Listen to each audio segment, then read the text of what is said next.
You're live. All right. Hello, everybody. I have gotten on live here for Minnesvale. Didn't miss too much. Schaefer, Misa, and Frundell went in the first three. Caleb Denoye just went fourth to Utah. No trades yet. No buzz around Rasmus right now. My first impressions of the decentralized draft is that it's exactly the same and still moving super slowly, even though everybody said this was going to be faster. So I really don't see the point in not having all the GMs in the same room, but we'll see how that goes over the summer.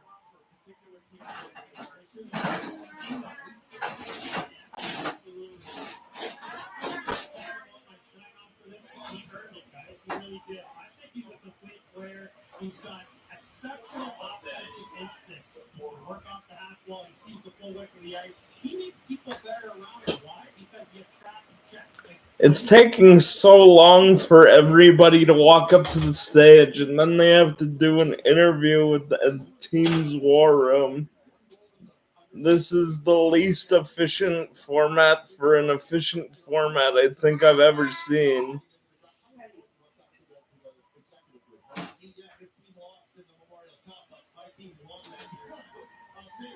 Super important, and it was big for me to be a winner and come in the draft as a winner. So for him to have the accolades and to have that with him, the MVP of his league, and be the player he is, carry himself like that slick little smile with that sweet suit as well.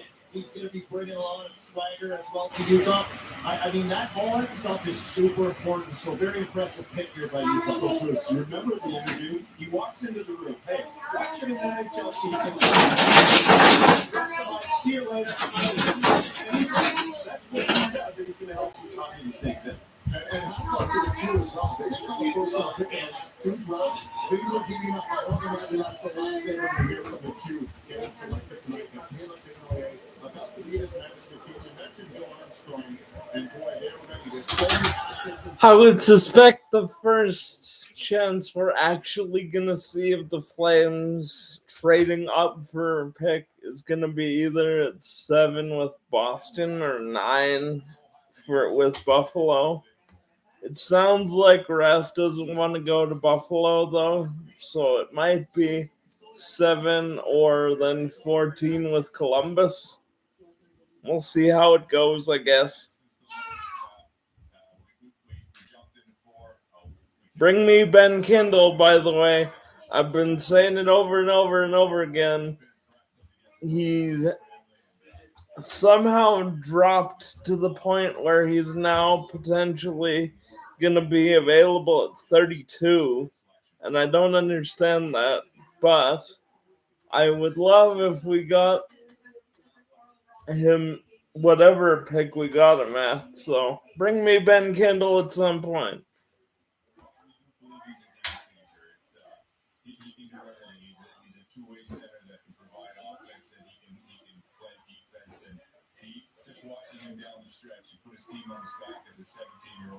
Utah's war room looks like you're going up against some kind of tribunal. It's 3 guys at a table in a dark background in front of the Mammoth logo. That's so strange.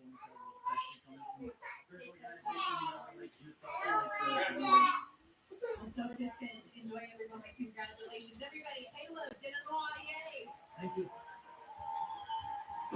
So no real shocks in the first 4 here. We're going to start seeing some people fall coming up, though. NHL coaches, they want to start with the puck in all 3 zones. He's really good at that. Here he's going to work off the half wall. This is what I'm talking about vision. You think he's going to shoot it? Not so fast. Backcourt feet. Full length of the ice here. He's a dog on the back check. Active stick. Like, this is how you build NHL franchise. Utah, from the cusp of being a playoff team, this is Come on, Gary, give us. We have a trade to announce. Give me something to talk about here. Interestingly, they haven't formally announced the Montreal trade for 16 and 17. I imagine they will when 16 and 17 are on the clock, and we'll see the Islanders still get those picks. But it hasn't been announced at the draft, and they still have Montreal picking twice before we do.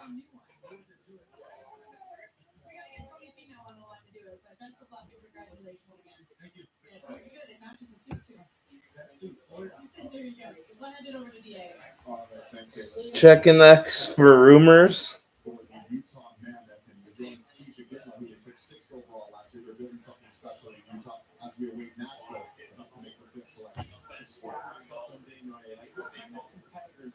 As a young guy, his older brother Elliot said, they're playing road hockey, they're playing hard hockey. Oh yeah, I'm the Montreal Canadiens. And Caleb was having none of that. You know what I'm gonna be? Yeah, I'm gonna agree with Robert Munich here. The whole second part of the pick process, where the guy who gets picked goes over and talks to the war room, that has no value and is just slowing everything down here.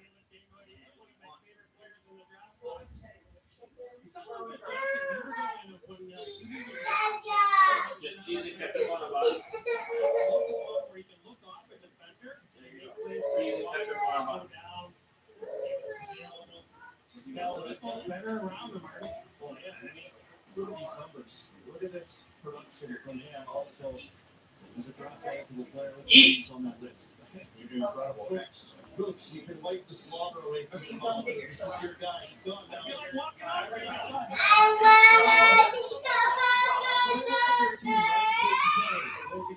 Dylan Dunker across the board on that top line. Hate you go down the list. Turco, who they just added as well.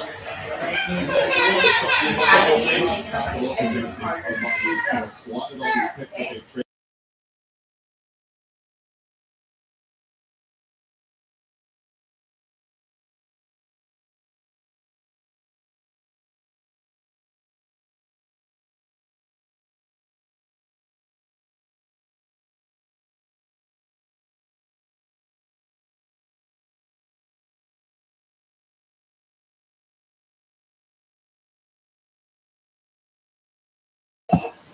Sorry for the mute, but you guys don't need to hear my nephews crying because they don't feel like eating dinner. It's all good, guys.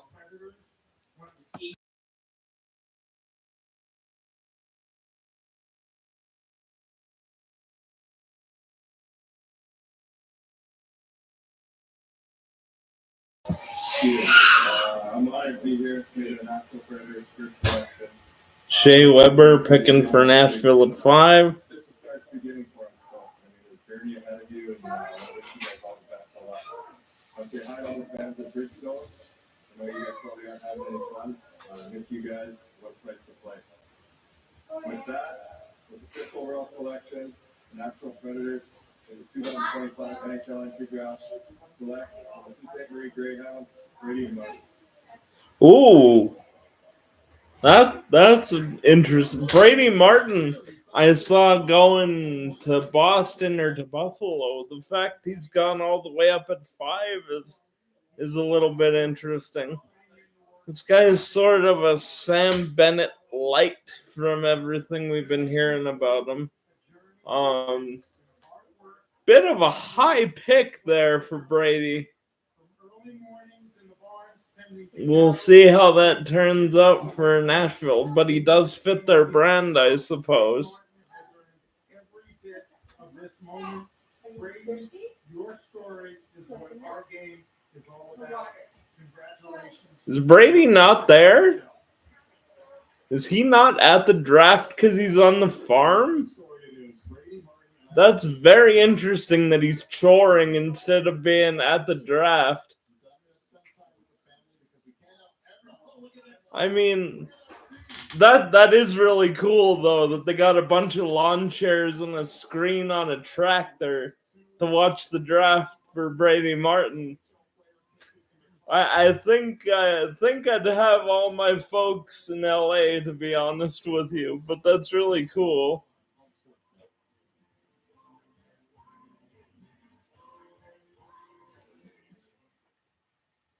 It's our 100 years in Canada, and we're honoring our deep roots with employee investment. You can what we for the 2025 brand with the More Friends Truck of the Year, because for more than 20 years, we use a smile wall for each of us.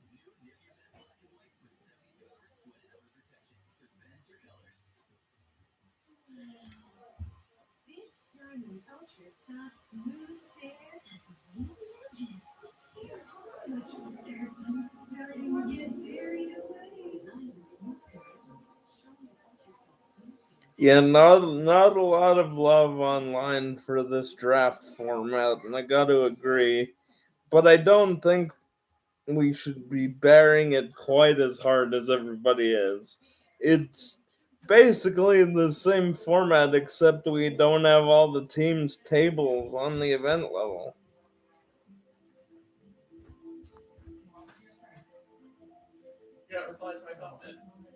Oh, I just saw that.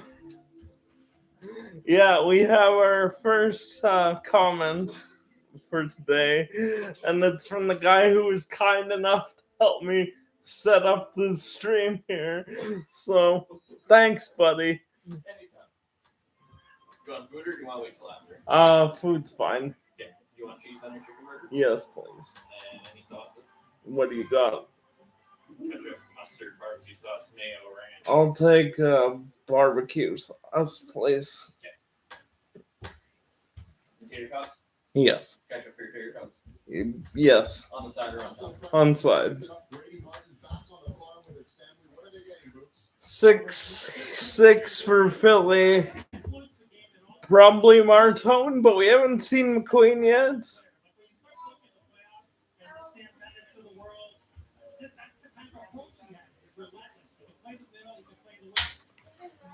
I am glad to see the chat works, by the way.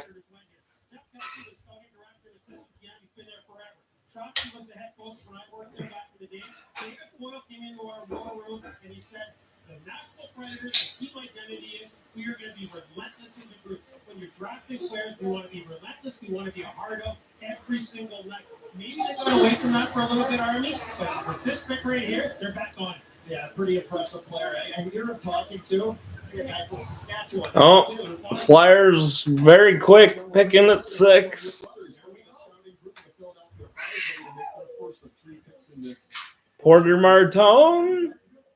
So making this selection to the Flyers, a legend in Philly, probably next to Rocky, their most famous athlete, an NBA analyst, a great friend of the NHL, and a great friend. Charles Barkley picking for Philly. This is so bizarre to watch, but it's the same as having them come up on stage.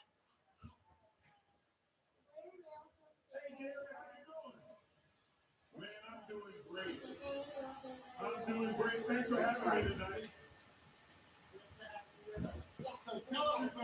That's some kind of lisp there, Charles. Low management. They just want to get their name on the Stanley Cup. I've hired these guys. I respect them.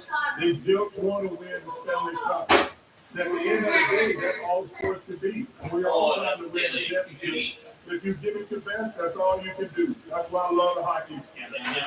Just make the pick, Charles. We didn't come here to watch you talk, man. Well, Gary, number one, I want to thank you for being a friend. You've been a friend a long time. And I want to say welcome back to Philadelphia, Rick Hockey. And with the fifth pick, my Flyers take Porter Martone from the Okay, yeah, they did pick Martone. Sir Charles delivering the good. Porter Martone, the fifth Canadian, taking the also back 106 by Buffalo in 1996, and here we are all these years later. His son Porter is taking 6th overall with Los Angeles. The whole family. Another big body, center, and a home. Rick Hawkins going to love this guy. This guy is a hockey junkie. I'm telling you, he loves the game. Earlier in the year, Brampton Steelheads, they're having some issues with their players and coaches. Guys who were sick and couldn't show up to work. So they got some help from the government. If you keep listen, if you keep on fit, you want a better room. Everyone's fixed curve and specifications. So who and how much would you have to be dialed in to know all that stuff? He walks into the coach's office, James Richards. He's having a sandwich. He's like, Coach, you can't be eating that. You need to be. So our first dropper today, who hasn't made their ranking, is Higgins. That was sort of expected, though. Thank you. There's another one. Another chicken burger for you when you're ready. Thanks, man. Yeah, need a fork or anything? No, I'm good. Want something to drink? We got Coke Zero. Actually, in my blue bag there, I brought Twisted Teas with me. Oh, you brought your own booze. You want to be an alcoholic? What's that? Yes. Want a straw? No, just the can's good. In the red there. Rum, chew. You're getting drunk. At some point, maybe. You two will demonetize, yeah. I got no concurrent viewers right now. Not a sponsor, but it automatically goes.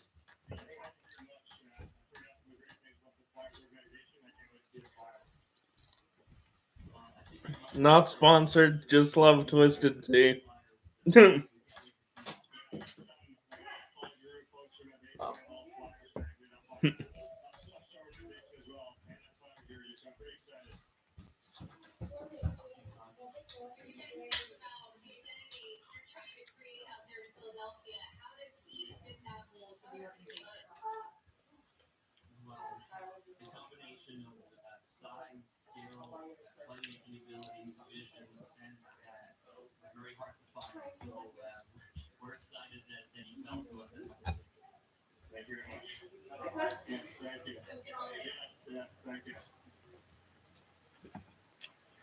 All right, so Porter, he looks like a flyer, by the way. He sounds like a flyer. He's got the size and stature. The very fact I can eat my dinner and not really miss anything is sort of an indictment of what we're doing here. But we're getting to the intriguing portion here for those of you who care about Flames. So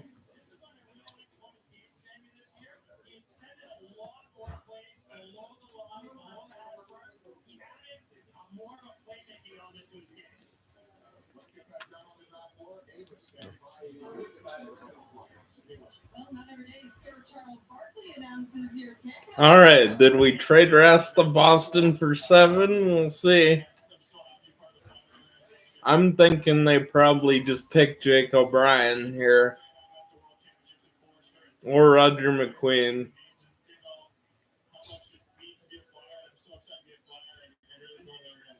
So I know you had a lot of fun hockey rink back in Peterborough, but there's someone that couldn't be here today. So we wanted to make sure that Jeff had an opportunity. Your shooter. That's your boy Jeff. Did we trade? It's still on the clock. No trade, but this is one of the spots that we were rumored to again. What's the other spot? From now, we're rumored at 7, 9, and 14, and it's 7 right now. No, I mean, the guy who was ranked by some people as high as 3rd, and at the start of the season was the consensus number 1, James Higgins, who was great for USA when I went to World Juniors, is still around at 7. So he was for the last several months. When the season started, it was James Higgins, though.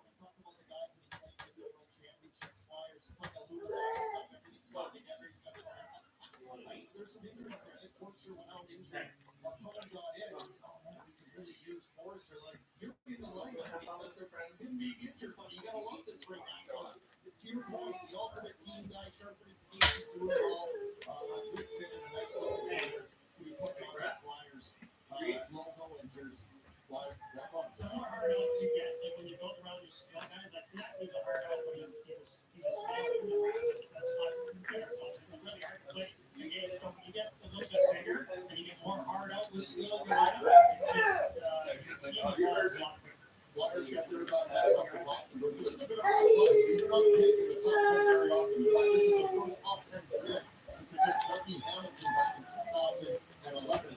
We're closing in on what the Bruins are going to do here. What do you think they need here? Fascinating stuff for me is the Bruins picking here. You haven't done it in a while, and so you're sending guys everywhere because you don't have very long.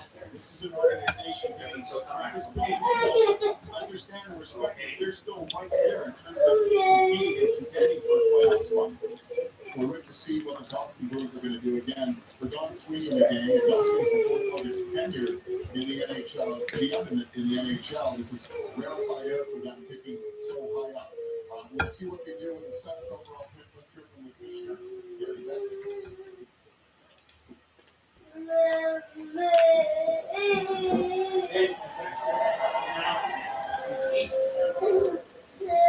Making the selection. No trade at 7. We have a special guest, an award-winning Canadian actor, golfer, and lifelong Bruins fan.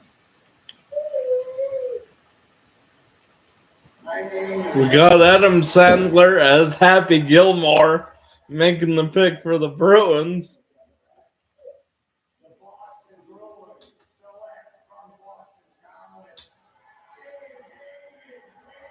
Oh, Higgins goes at 7.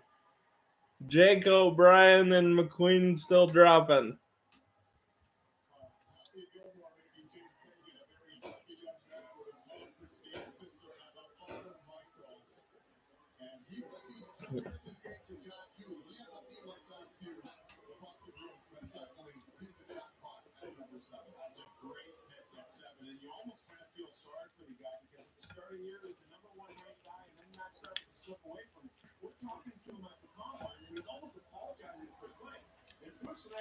Saying, no, you're an unbelievable player. Like, you are really, really good.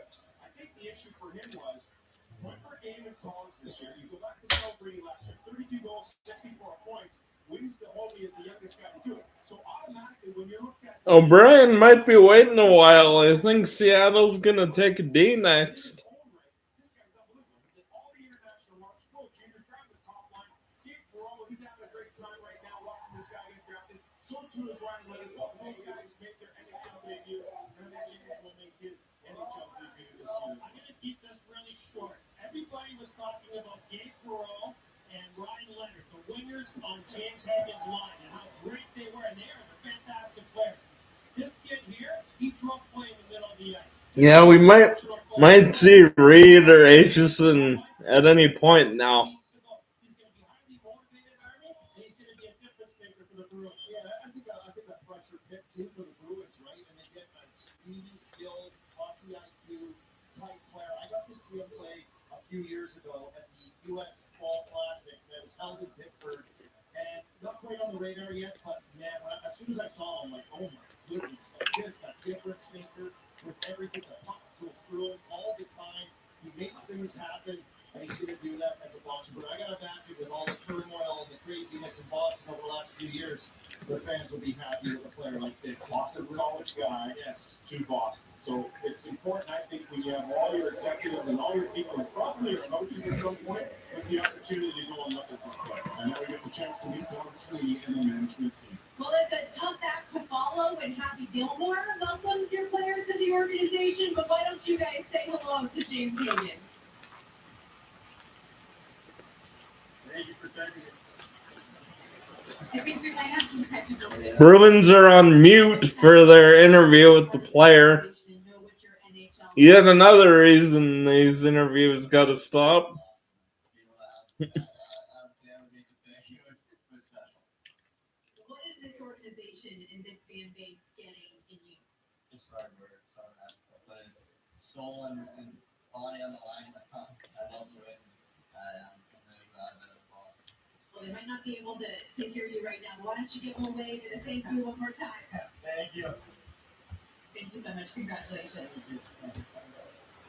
And there he is, James Higgins joining.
James Higgins not one of those guys. His size going to be an issue at all here.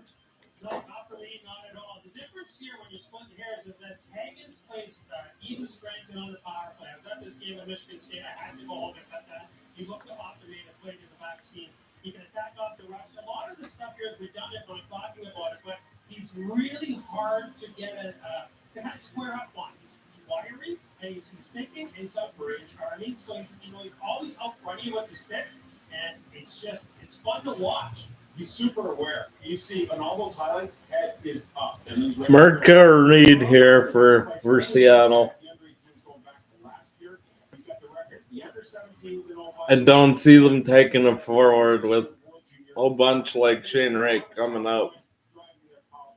This guy is unbelievable. An exceptional resume for James Higgins. He goes number 7 overall for the Boston Bruins. We move forward to Seattle at number 8. Jason Botterill, newly minted GM. We'll see what his thinking is as we hear once again from the commissioner, Gary Bettman. Come on, Gary, give me a trade. Nope, another pick. Pick is in. Who's the newest Kraken? Next up, Seattle. It's a big week for our next selector.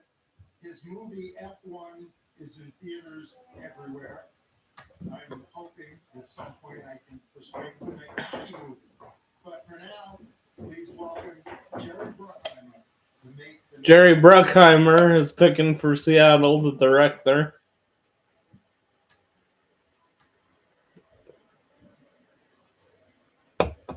Reed or Merca? Hello, LA. It's good to be here. Thrilled to be a part of this. Oh, we have an error for the shop or the stream of the draft over here. Yeah, Sportsnet cut out.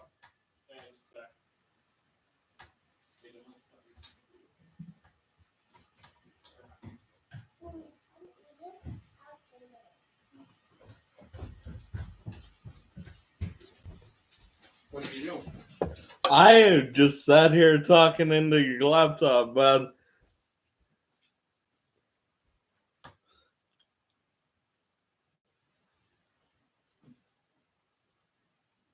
So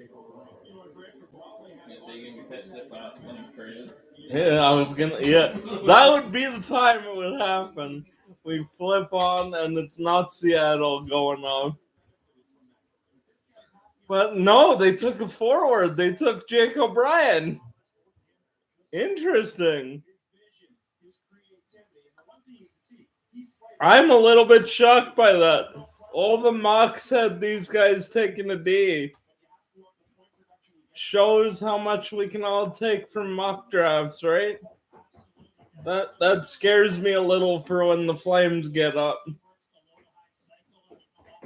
Please don't pick Mark Jankowski light.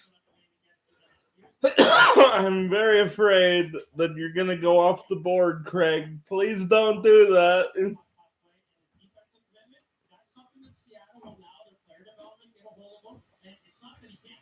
He's not, willing to do it. He's going to have to do it a little bit more often for me. But boy, what an electric offensive back. Beniers, Stevenson, Wright, Shane Wright, big year for him this year, right? You're looking at this young man as well. When I think of Seattle, we talked about this, right?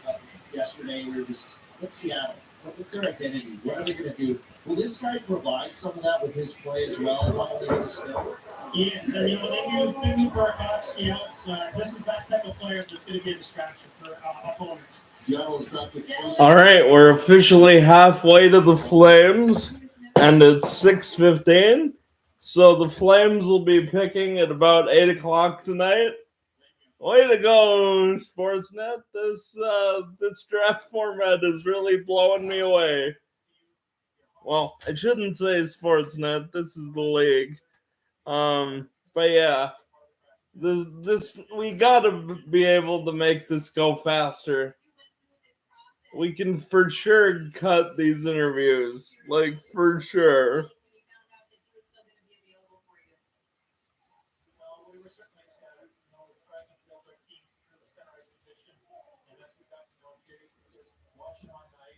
Seattle with a bunch of fish in front of them in their war room. Strange choice.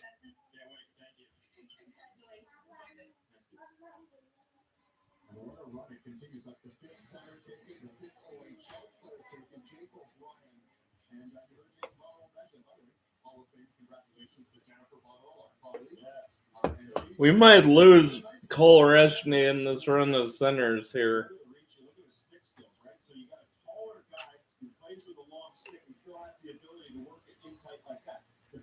He's already thinking and knowing where everyone is on the ice before he gets the puck. And I think that's a key element. Not only that there, that plays unbelievable, right? Fantastic stuff from O'Brien. Let's get back down onto the stage for All right, Jake, any inclinations that Seattle was going to pick you, or were you surprised? I had a pretty good interview with them. All right, this is the next one where there's rumored to be Flames' interest with Buffalo. Although it sounded like Rass didn't really want to go to Buffalo, and can't really blame Rass for that. We'll see if they really were on his no-trade list.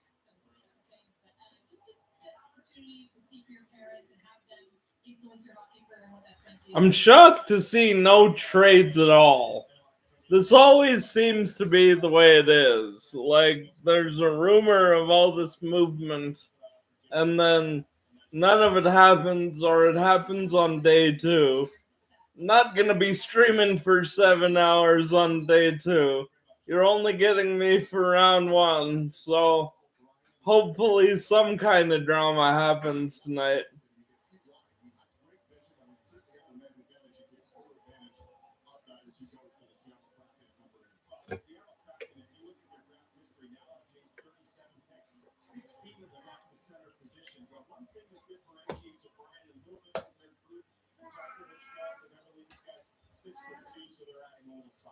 So Buffalo's on the board. They're coming up at 9. I want to know what picks and any massive surprise for any of you guys. Brady Martin going at 5 was a surprise. I had him not favored past Boston necessarily, so that was a little bit of a surprise. I would say that Hagen dropping to 7 is a surprise for me as well, and a great opportunity for the Boston Bruins. I don't think we have those number of names, even as we get through the next couple of picks here. I think it's still going to be pretty similar to what we had. We were all a little bit in terms of before, but I think it makes I'm not seeing a trade in the Buffalo room. They look like they're about to pick.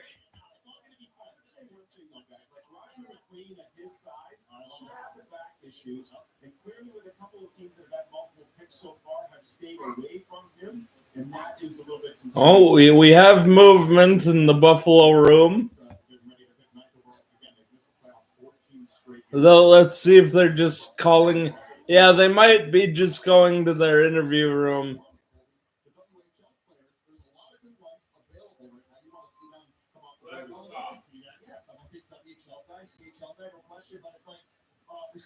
If McQueen does get to Calgary, I mean, that's an extremely high value pick. He's got the back issues. Yes, that's a concern. But there was a time where that guy was a consensus top 3. I can't see him dropping all the way to 18.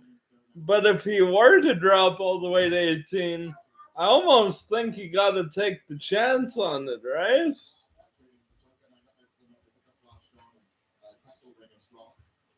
Still no word on Buffalo's pick. Their clock is out. Oh, never mind. The pick's in. Let's see who Buffalo has picking for them. Making the selection for the Sabres are members of the Goo Goo Dolls.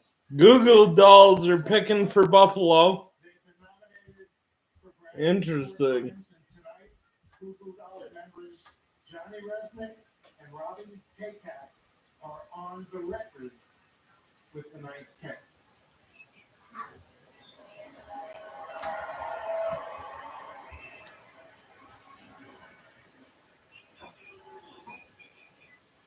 All right, with the ninth overall selection in the 2025 NHL Draft, Buffalo Sabres open to Seattle.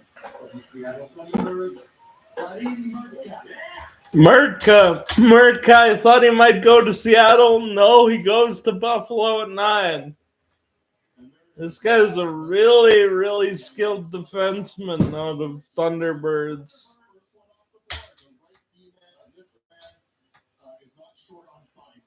He is huge. He is Carter Amico. If Carter Amico had more offensive upside, he's in the realm of somebody like Keyshawn Atchison later.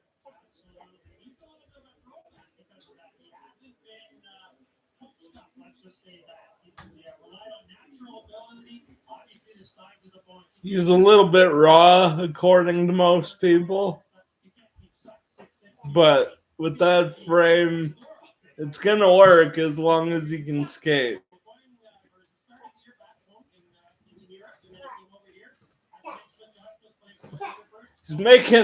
He's making Gary look like a Christmas elf. He's like only 3 inches shorter than Zdeno Chara, which is something.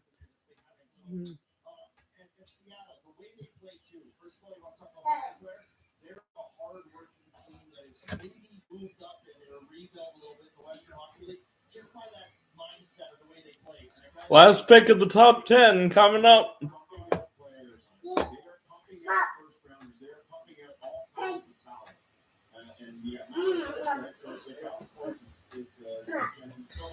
I should say coming up, but Murtka's still got to take all his pictures with the Goo Goo Dolls and then spend 10 minutes talking to Buffalo's war room awkwardly over Zoom.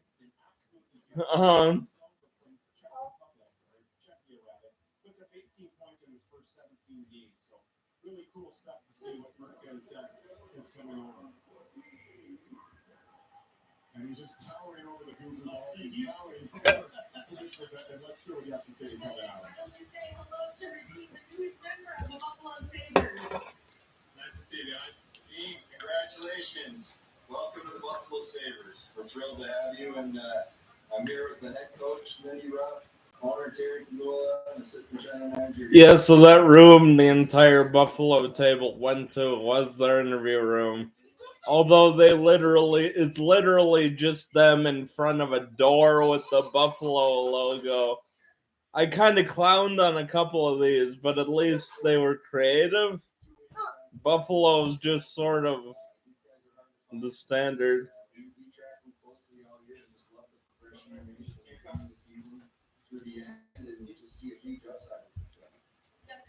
Dolls in the house here as well. You guys have been such a big part of this organization's supporters for a long time. How exciting is this for you to help usher in with the next generation of Buffalo Sabres? Welcome to Buffalo, my brother. Yeah. Let's watch the food. Watch the food. There you go. That's all you need to know. Goo Goo Dolls are an interesting pick for this. All right, so here it is, the second defenseman taken in this drive. It'll be easy to spot up Kimball up screen if he strays a little bit. The question is, Anything interesting happened? No, couple guys are dropping, but no like trades or anything like that.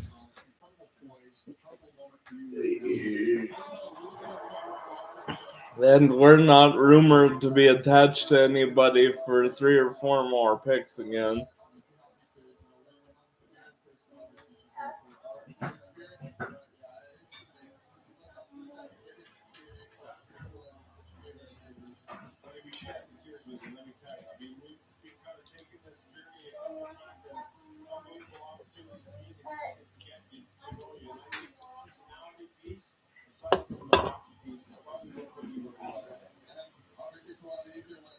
So, if a trade doesn't happen tonight, everybody's going to be relaxed and very chill about that and realize that 1, the draft is 2 days, and 2, the off season goes until September, right?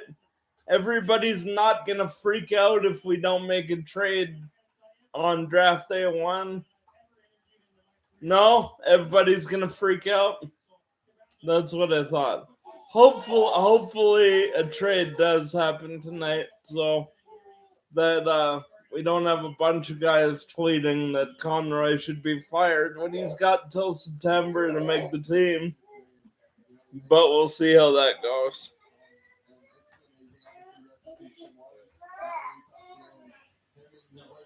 Still no announcement on that Montreal trade that was rumored to be done way earlier in the day. Like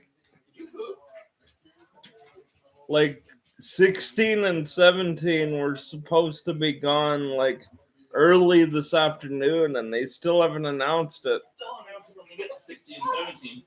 Oh, probably, but like you could have announced it before the first pick.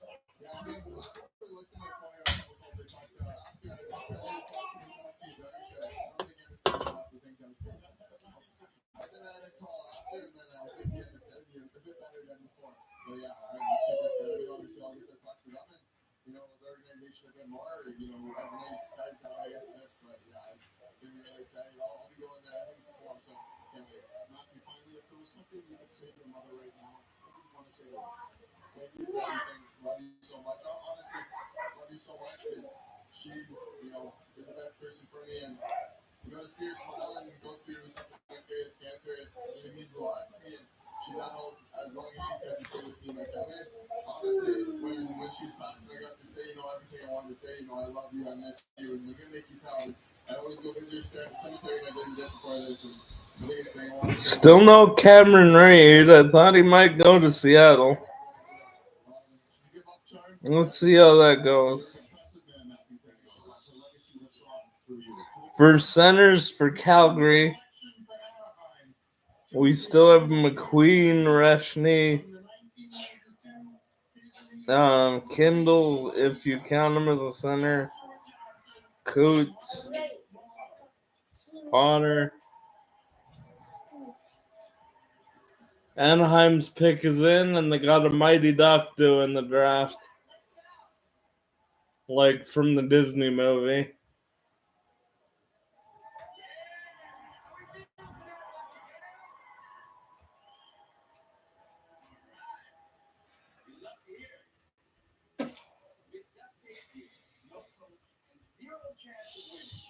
Cold sun.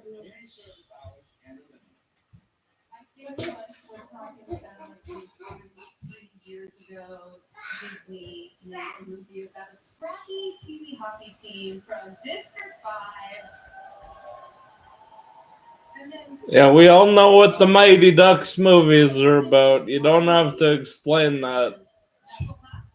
And maybe even a very special triple D. Can we just make the pick, guys? Man, it's good to be here with you guys tonight.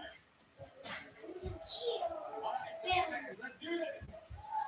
With the 10th overall selection for 2025 NHL Draft, the Anaheim Ducks are proud to select from the Brandon Wheat Kings, Roger McQueen. There goes McQueen. Probably a good fit there. And the Ducks can afford to take a risk-reward pick at 10. They're probably not going to be a playoff team again. But if this works, I'm really going to end up hating Roger McQueen, aren't I? Did I just hear that 7-time Stanley Cup champion Lightning McQueen got drafted? I mean, you heard A. McQueen. I don't know if it was Lightning McQueen. But he's 7-time Piston Cup champion. That he is. He is a 7-time Piston Cup champion. You'd be lucky to have him. That is true.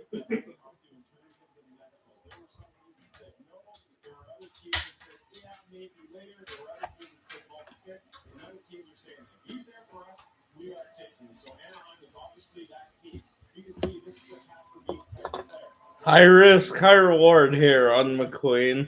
Whether he's won 7 Piston Cups or is a very tall hockey player with back problems. Also, there's no high risk, high reward. Lightning McQueen is a guaranteed ship. We'll see.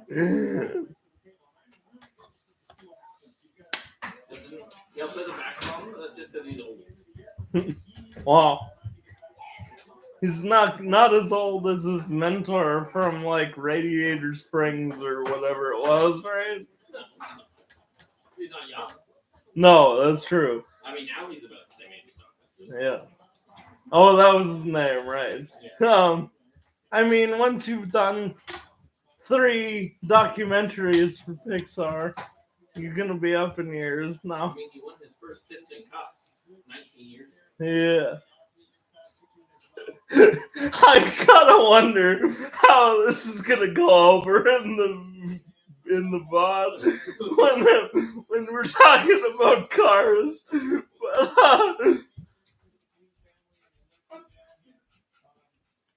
the one who said they drafted Lightning McQueen. Yeah, I sure did.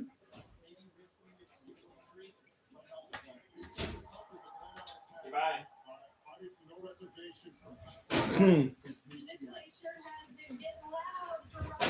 Yet another awkward Zoom call with a team. So, like, I don't know if you've been watching at all, but, like, they have whatever celebrity the team picked come up and announce the pick for the team, and then they walk them over after they do their jersey pick to another room to talk to, like, the GM and shit for 5 minutes, and then they have them go talk to the Sportsnet panel. Weird. You want a chicken burger? I will take another chicken burger. I think we'll skip the barbecue sauce this time, and I'll just have it plain with cheese. Alright.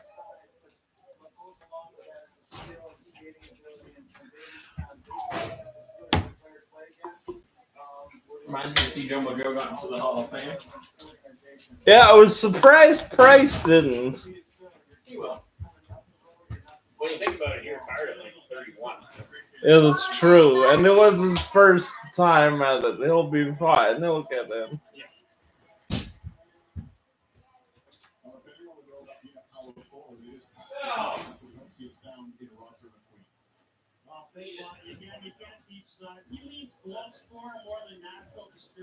All right, we're 50 minutes into the stream, and we just finished the top 10. Only 22 more picks to go, ladies and gentlemen.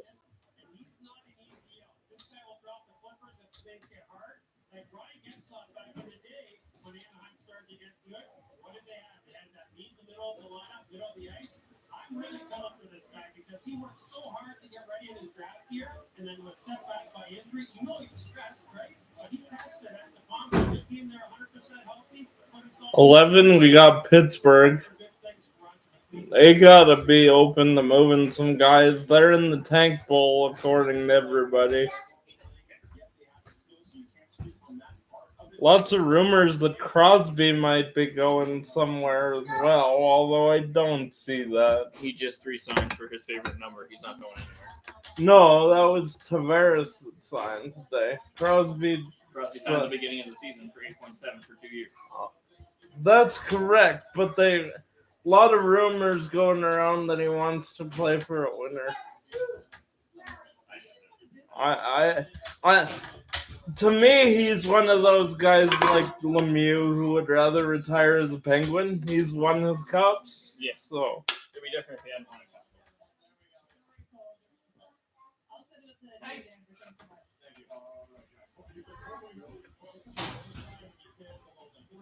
Did they bring Cruz out to introduce Summer? Oh, is this? Oh, I didn't realize this one was a grilled one, and I thought there was just cheese. Oh.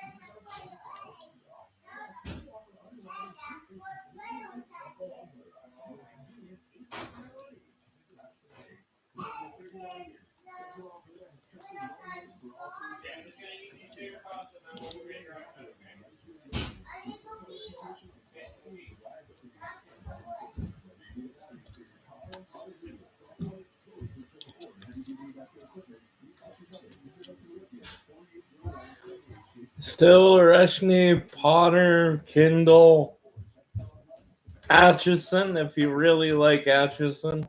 I'd rather us take a forward, especially a center. No trades yet, according to the league. Although we highly expect 16 and 17 to be announced.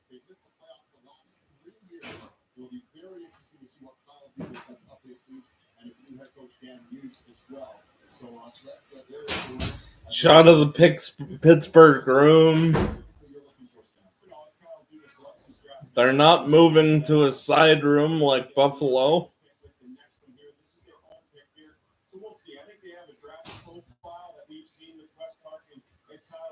Where they're looking for smarts, they're looking for skill, they're looking for competitiveness, not necessarily worried about size. All right, let's end the drama. Let's hear from the Commissioner Gary Bettman. The Pittsburgh Penguins on the clock for 2 straight picks. I'll do this again. Pick is in.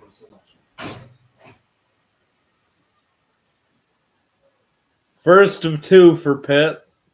He's won 3 Stanley Cups with Pittsburgh and has played in over 1,161 NHL games, making the 11th pick in the NHL. Making the pick. Please welcome one of Pittsburgh's all-time greats, Chris Letang. Is Chris Letang. I like this one. This one introduces the prospect directly into the culture of the team. Good evening, LA. Special.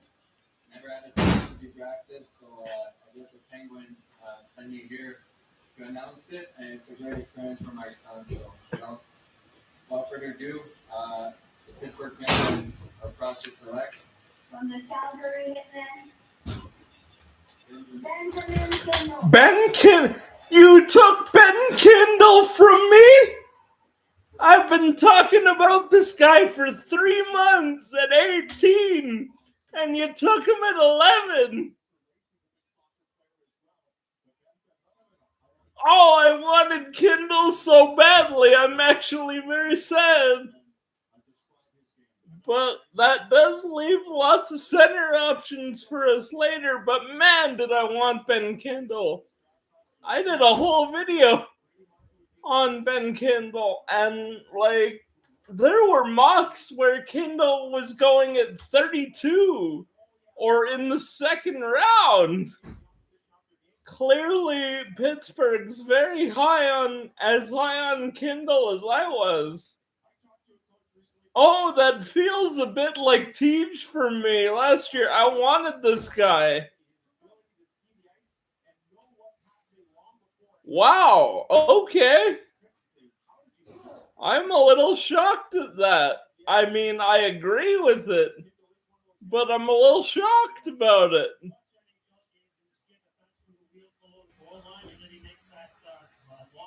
Oh, I wanted this guy. Damn.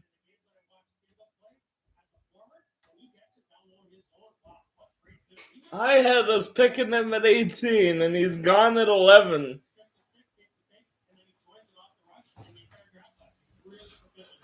Wow.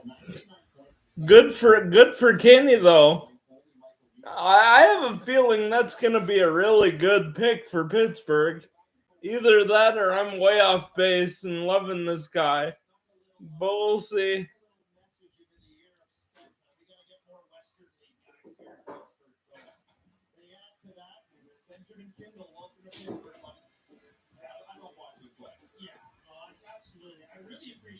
Oh, I'm so bummed he's already gone. I know some of you are going to be like really cool with that because you weren't very high on this guy. I haven't watched him play. I really wanted him to be a Flame. He's in a lot of the same mold to me as somebody like Coronado is, with a bit more face-off skill. Oh, this is so weird for me.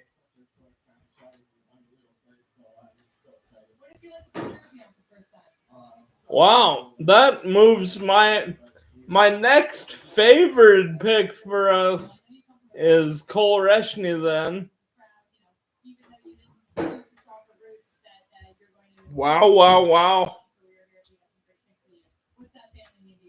Yeah, I mean, so much. They've done so much for me. My parents, especially my sisters, and all my extended family. I gotta think Pitt takes a D next after taking Kindle away from me.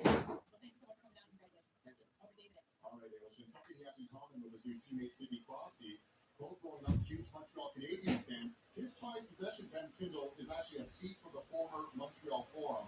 That is cool. Yeah, fandom for Montreal at the same time. Now we can trade that in, I guess, for the black and gold Pittsburgh Penguins. So there he is. No Eklund yet. I know he's a left winger. I wouldn't hate that one either.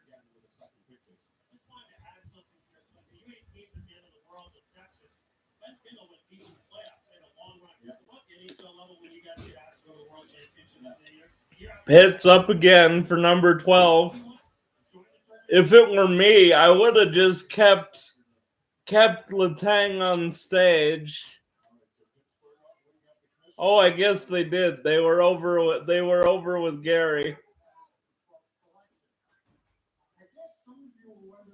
Gary's got a red button. Is that the trade button? The red button is a trade button. We have a trade.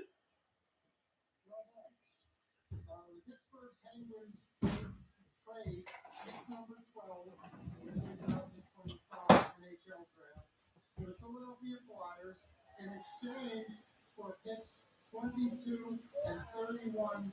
Also in the 2020. Pittsburgh trades 12 for 22 and 31 to Philly. Philly must really like somebody here. They must be hunting their guy here. That's some good work for Pittsburgh, though, getting more assets. Who got traded? What got traded? Pittsburgh traded pick 12 for 22 and 31. Oh, good deal. Yeah, like to trade up, I gotta think they really like somebody who's still sitting there at 12. I mean, I really liked Ben Kindle, I would have traded up for 11 if I knew Pittsburgh was taking them. But Hey, closer. Yeah, we're gonna say goodnight. Watch your hands.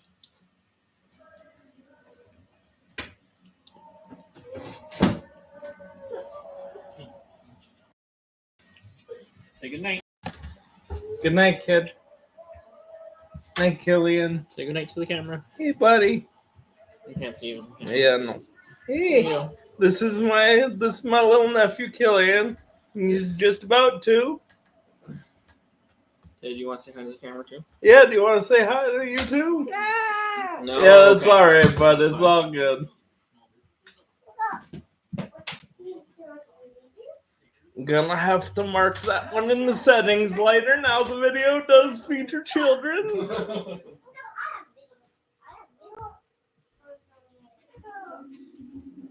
don't have to mark it. You just have to mark it's made for children. It's not made for children. You have to put in if kids are in it too now. Kids and liquor in the same video. Yeah. Shame. Right? I'm a vagrant.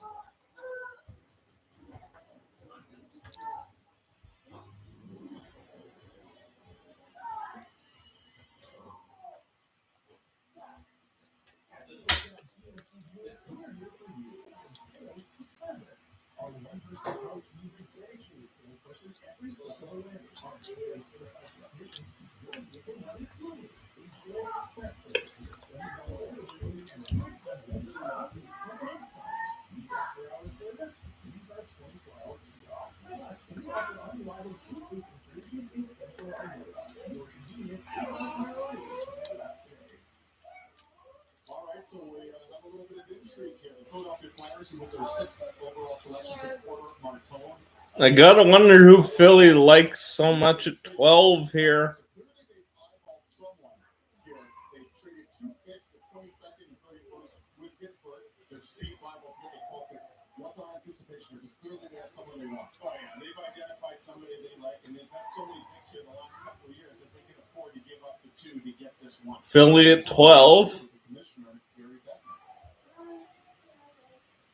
Making the selection for the Flyers, the record holder for most regular season games played as an Eagle and 2-time Super Bowl champion, Brandon Graham. Brendan Graham from the Eagles picking for Philly.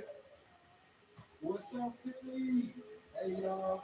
Hey, y'all know 2-time Super Bowl champion, Philadelphia Flyers. I'm telling you, they making great picks right now. Feeling good. Just want to say, with the 12th pick in the NHL Draft, Philadelphia Flyers select Jack Nesbitt. Well, there goes. That's another one. They must really like Nesbitt because that was another projected maybe late rounder. And Jack Nesbitt goes 12. Kendall and Nesbitt, 2 guys that were rumored to maybe end up going with the Flames in mock drafts. Go in quick succession after the trade here.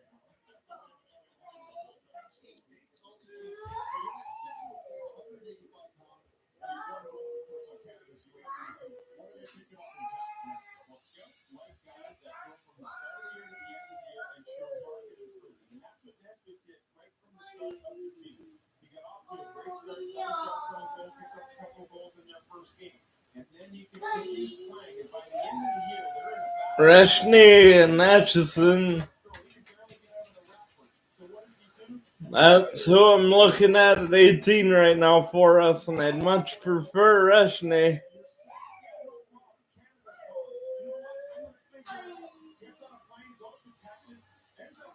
We're into the teens now. We're getting into poker time.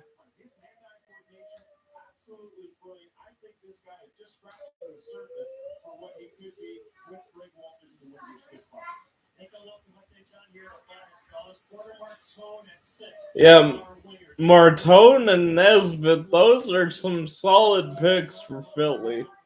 I like the draft work they've done here.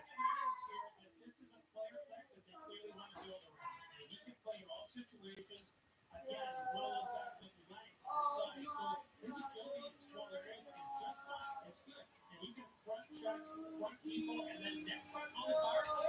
Great on touch. And Rick talked about the love all the sides going in. Show me that red button again, Gary. Show it to me.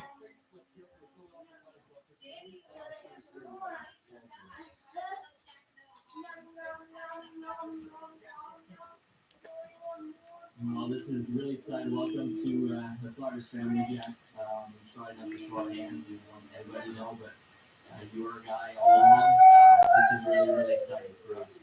Thank you very much. I appreciate it. I wonder with them moving up to 12 if they thought the Flames were going to take Nez at 18. He is a center. You guys obviously have your own internal rankings and the things you're looking for in a Philadelphia Flyer. What stood out most about his skill set? Well, first of all, the center position is a critical one for us that we wanted to improve.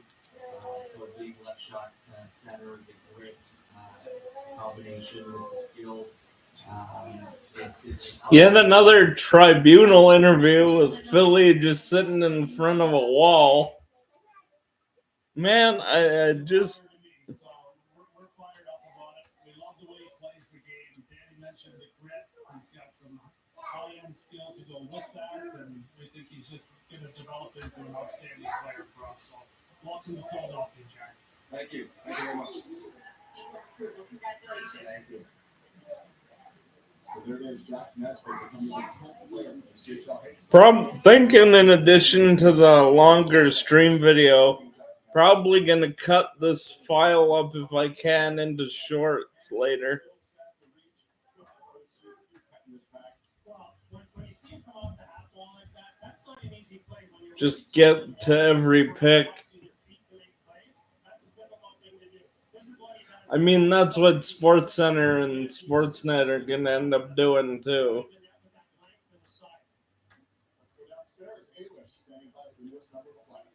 All right, we got Detroit at 13 coming up. Assuming Gary doesn't get the red button out again. I'm very pro red button, Gary.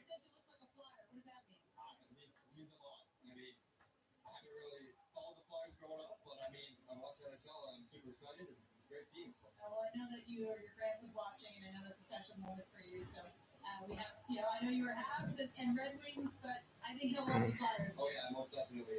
It's a great opportunity, and I'm definitely doing this for him. I'm so Checking X for rumors. Oh, he's watching. He's in the front row seat. Exactly. There you go. Well, congratulations again. Thank you very much. Best of luck. Thank you. Couldn't be it. All right, so many beautiful personal stories. And I would want to take the time to sort of say thanks to those people that got into this place that are living out their traffic things. We're now 12 picks in. Maybe the most intriguing thing, Sam, something you want to discuss here. Pittsburgh trading that number 12 pick for 2 later picks. What do you find so intriguing about that? I look at Pittsburgh, and they are exactly on brand. When you look at Kyle through this, what are we talking about? A skilled guy who moves pretty good, who has great hockey sense, who can make plays. They don't worry about size. So you get Kindle at 11. I think everyone would be a little surprised by that. Higher than most everyone expected, including both you and I. And then you trade back to get picks. So Kyle Dubas is saying, hey, I'm going to get a few more shots at this dartboard. I'm going to trade back and acquire more picks. You look at No real rumors about Calgary. man, that's not something you're used to. What were you guys expecting? A lot of concern about centers coming off the board. I think we're going to end, if we get a center at this point, I'm pretty sure it's going to be Kolarishny. And if we weren't going to get Kindle, that's who I wanted to see. And potentially Ryabkin later. But with 18, if we weren't going to get Kindle, I wanted Reshny, and he's still on the board, so... I call those guys difference makers, and that's where the difference makers lie. I personally want to make the picks back to back because the volume of guys that are going to fill up the middle of my lineup compared to the risk of these big guys and these skill guys at the top, we're going to be difference makers sooner than later. I don't like the move. I'm going to go on record as saying that. I think that this year, I understand how they do it, but it's not the way I would do it. So they have a lot of picks coming into this draft, and that's something that the Penguins... Let's see if we get a red button from Gary now that the seal's been broken. Let's face it, what they did the last few years. So Getting 2 more picks, to your point, you don't like it, but the numbers, they get the board nice, they restock it. All right, Nope, picks in for Detroit. No red button this time. Commissioner Bettman, the Detroit Red Wings are on the clock. Their pick is in. Making a selection for Detroit is one of the Red Wings' biggest fans, Dave Coulier. Is well known for his role. Detroit's celebrity guest is Dave Coulier from Full House. We are happy to report that as of late March, he was declared cancer-free. Good for him for being cancer-free, though. That's awesome. Way to go, Dave Coulier. That rocks. Hey, thank you. I'm excited. I wish I was there with you, but I'm here live in Detroit at Little Caesars Arena, and I am so honored to be chosen by the Detroit Red Wings organization to announce their 2025 NHL Draft pick here on ESPN. I go way back with the Red Wings. When I was a kid, my dad and I would go to the old Olympia Stadium to watch Gordie Howe and the Red Wings play, and we were always proud Red Wings fans.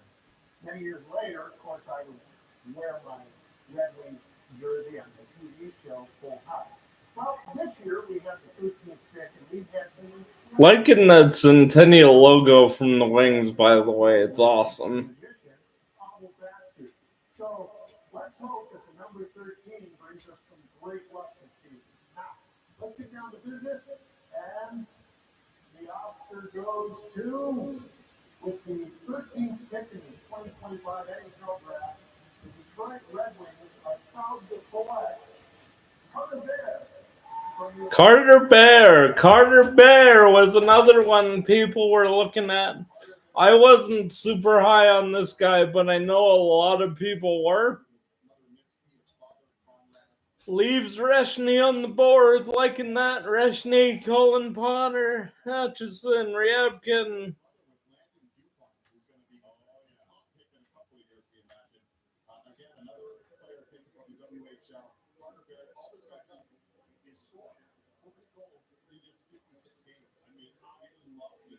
Don't take Brendan Coots. We have enough centers in the mold of Michael Backlund. That's what I view Coots as. He's still there, and he's probably what I would call the safe pick.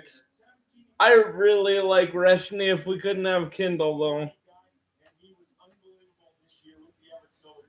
His compete is off the charts. He is never going to let you off the hook. I like the wet shirt on a hot day. I love it.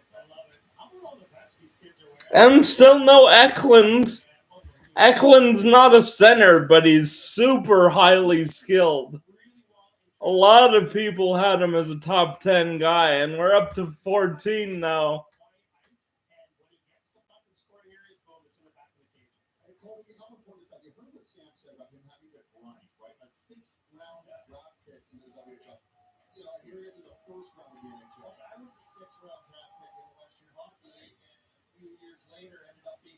First overall pick, so Carter, congratulations. You bumped up on me on this one, but the things happen fast, development comes, and this guy will look great in the Detroit Red Wings jersey in a few years. And let's hear what Steve Eiserman and the executive group. Gentlemen, we see you over there in Detroit. Why don't you say hello to the newest member? Really liking that Centennial logo.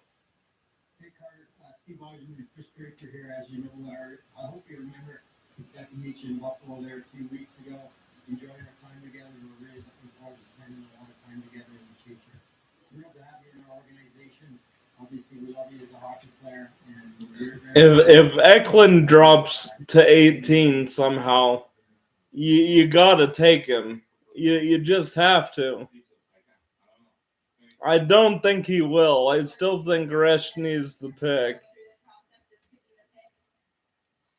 No, I was just like taking into the meeting with them, obviously just trying to be myself, trying to prove something to them, and obviously they took me, and pretty grateful for that opportunity. So thank you guys.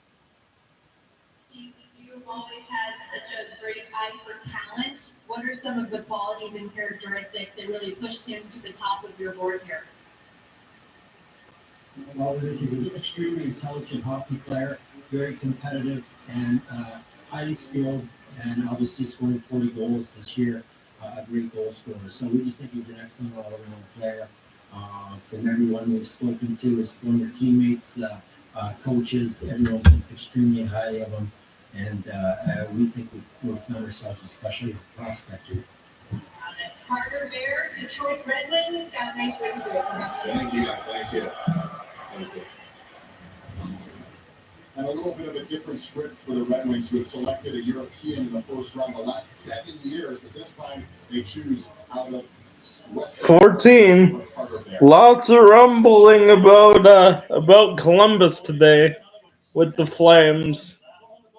Let's see if there was any truth to that. Very, very well. And he can shoot the puck backhand, forehand. He's got that deception too. Awesome pick. Let's hear from him. He's good age. All right, Carter, lucky number 13. How does it feel to be a Detroit Red Wing? I'm out of words. This is unreal. Like, I can get very emotional, but I just want to thank my parents right now. I want to thank everyone in my family for, getting me this opportunity for sure. So I know you've seen a lot of special people here tonight, but we found a photo of maybe somebody, a stalker from the past.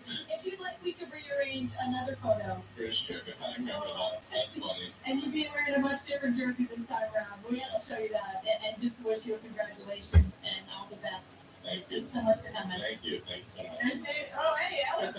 Congratulations, Carter. Congratulations, man. I'd rather have your Eklund was ranked 6 by FC Hockey, and we're all the way to 14. Is it time to start dreaming a little bit, Flames fans? Maybe we didn't need to trade up. Okay, it's coming here, guys. You know what? Very cool. He looks like he has the fear of God. Who is this guy? You can't see in Elliot's other hand is a cell phone. He's breaking trades. You know what? It's so genuine with him. So when we had him in the combine room, I remember after Elliot Friedman's on the phone. So he asked us to take his Lots of rumors about Calgary and Columbus earlier today. This guy is so humble. He's still overwhelmed by being asked to play in the CHL USA prospect game, by being here. I wonder if the Flames really love somebody like Eklund if they'd trade up here. So I think there's just huge things on the horizon for this guy. You talk to his coach, Steve Hamilton, remember, they absolutely love him, what he brings to the table, his loyalty, his grit, his determination, and his ability to drag others into the fight. You know what I like about him? He doesn't appear to me like he's ever going to be too stressed out about it. He's got that laid-back persona. You know, he doesn't smile all the time, but then he straps on the boots and you get him out there, and boy, oh boy, his hair's on fire and he never goes away. The stakes are high. Detroit has missed the playoffs the last 9 years. Maybe not expecting to step right onto the NHL ice surface, but the stakes are definitely high in Detroit. Again, Not commenting too much right now just because we're on the Sportsnet panel. But very fascinated to see what happens in these next few picks. We're in the Flames neighborhood now. All of these mean something. No trade with Columbus. It's time for the Columbus Blue Jackets pick. Please welcome the wife of Johnny Gaudreau and mother of Noah. Oh, Meredith Gaudreau picking for Columbus. Rest in peace, Johnny. Love you, buddy.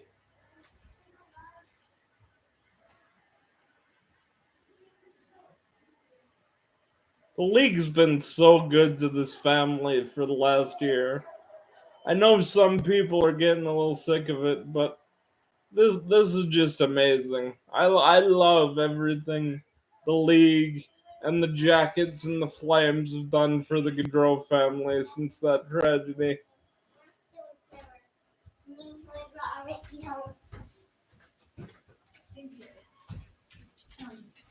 Can you grab your iPad from the vehicle? Every single team. Who's Meredith gonna pick here? For your support for my family, absolutely. It's truly Lots of love for Meredith. It's truly an honor to be here. Maybe she'll pick Strip Weathers or Chick Hicks. Huh. Chick Hicks is technically a one-time Piston Cup champion. If we see more guys with cars last names, I'm gonna lose my mind. With the 14th overall selection in the 2025 NHL Draft, the Columbus Blue Jackets are proud to select from the Tri-City Americans, Jackson Smith. Another D. Saw a lot of people thinking Jackson Smith would be an awesome fit in Calgary. He's gone again. But no Reshny still. What pick is this? 14. We're getting into our neighborhood now.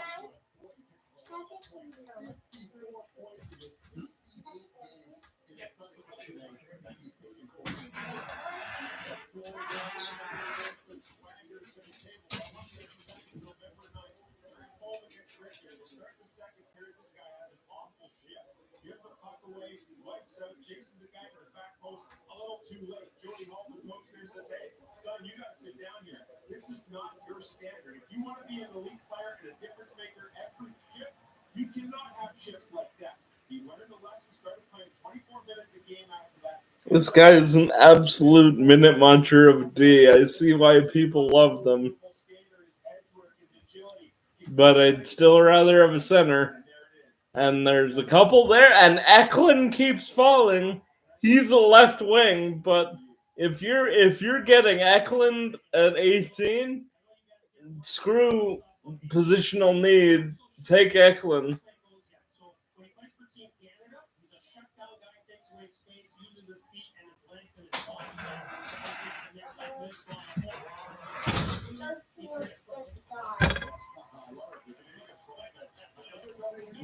Two kids in here anyway. Yeah.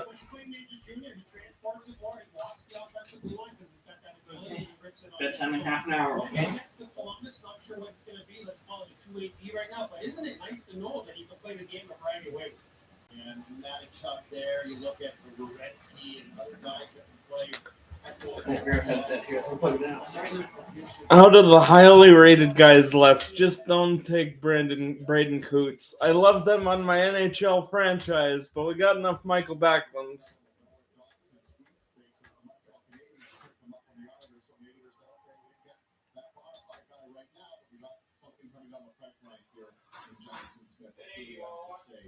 What?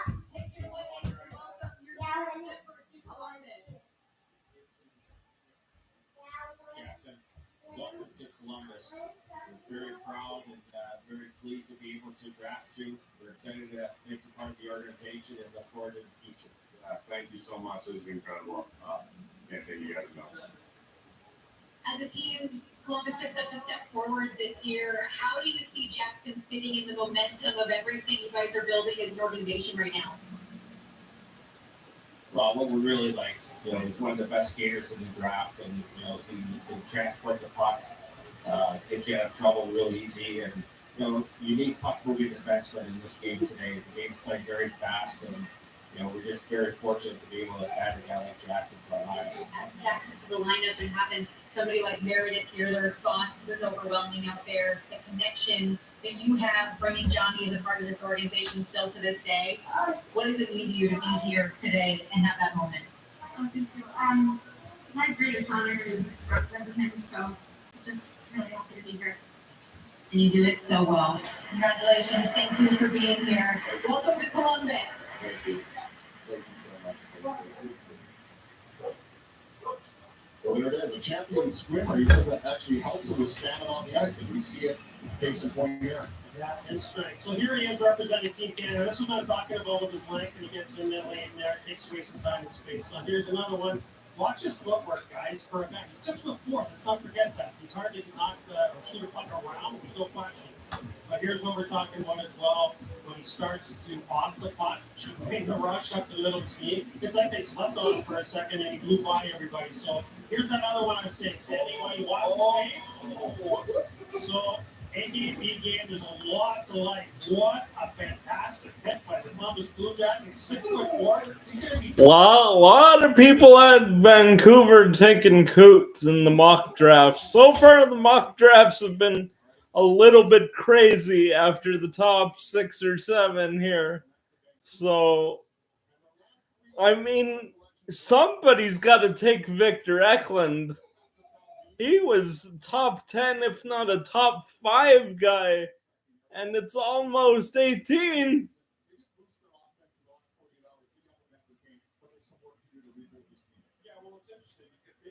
I don't see us trading with Vancouver, so I don't see us trading up here.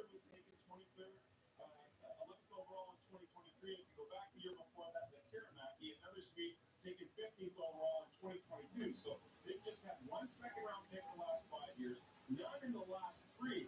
So Todd Harvey is This is gonna get really fascinating now, very quickly. We're into poker time now.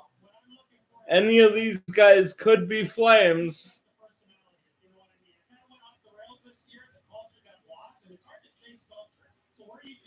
3 picks to go.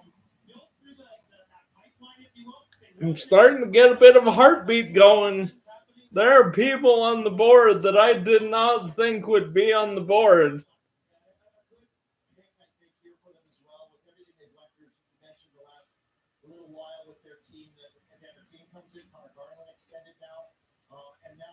chance to kind of take a step with some of your guys, and this next pick would be one of those guys.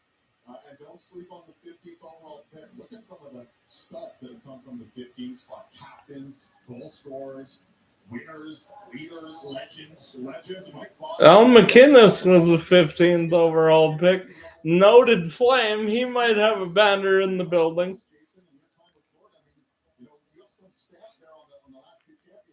This isn't a throwaway pick, a nothing pick. This is a centerpiece for a championship team in Vancouver if they make the right move.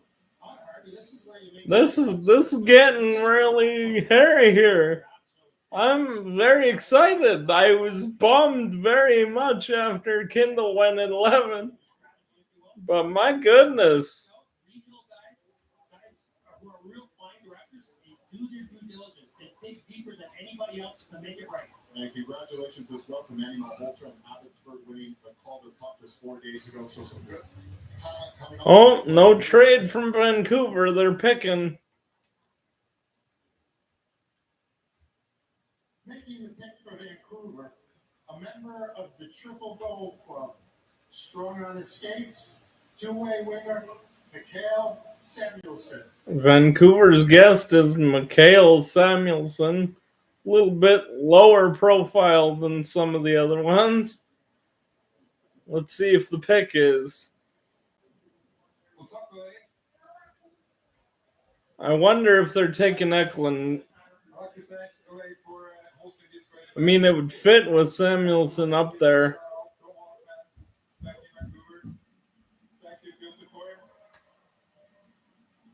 Also want to say congrats to the Florida Panthers, back-to-back Stanley Cups. Very well done.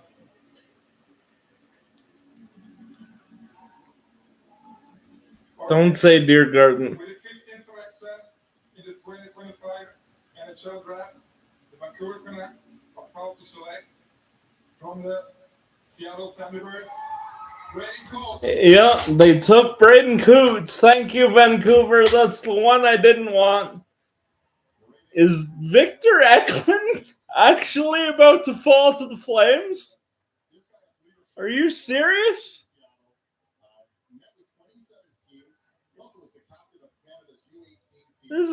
I mean, Coots had a great U18s, but I don't understand why guys aren't taking Victor Eklund.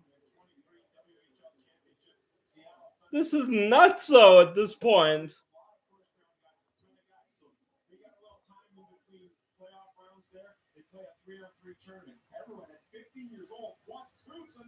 So, if the reports were accurate, the next pick should be a red button because New York Islanders traded with Montreal for the next 2.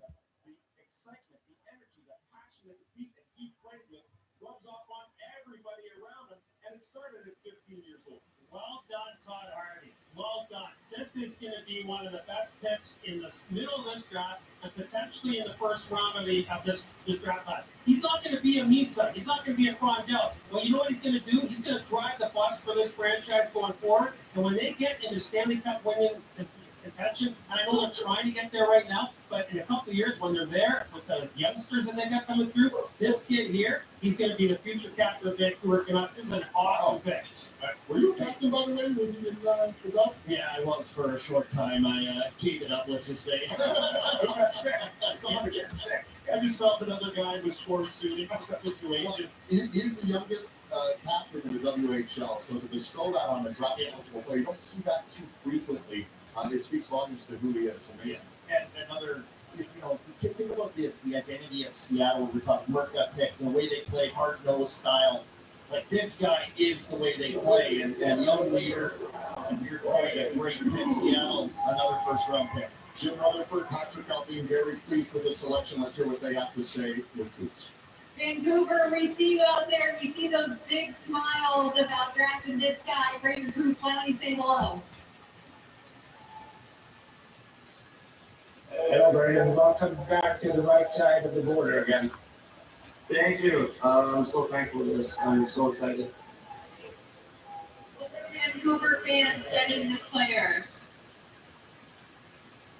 Very excited to have you here in Vancouver. We've followed you here the whole year. Your character, your ability to drive plays, compete, and your consistency, and playing as the right shot center. We believe there's a lot of upside with you here. So welcome to tremendous franchise in Vancouver tonight. Thank you. I'm so excited. And Mr. Samuelson, if you I'm sorry, I've been a little quiet the last minute or so. I'm looking up Victor Eklund's scouting report so I can talk to you about him if he makes it past Montreal/New York. This is just fascinating at this point. All right, Brandon Coots, the player. Brandon Coots, the analyst. Take a look and a listen. I know this is. Yeah. Oh yeah. Yeah, this is on the Tony show. I just kind of got on that guy quickly and forced a turnover. On D, we also have Atchison and Reed. If we don't get Eklund, I still like Reshny, but there's some very good D as well.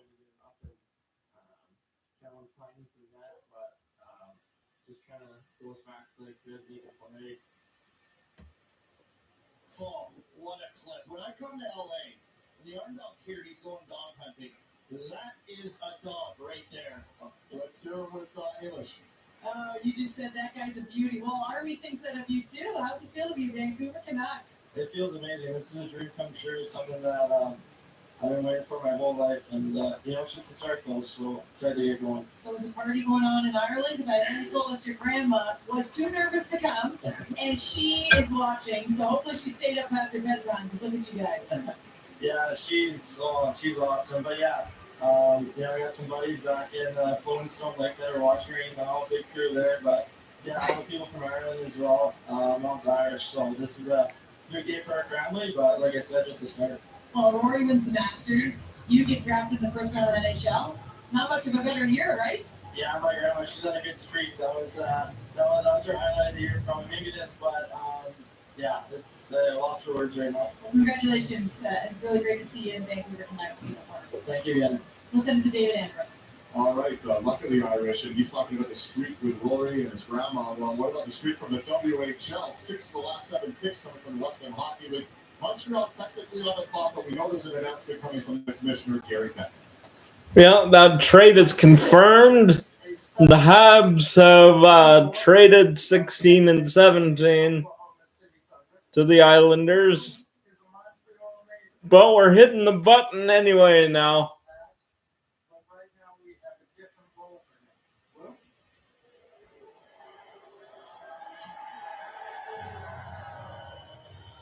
Trade confirmed. Islanders are picking 16 and 17.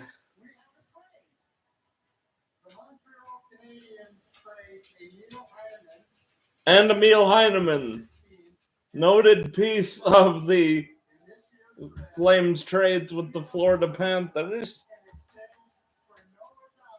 for Noah Dobson, who got extended to a monster contract earlier for more than $70 million.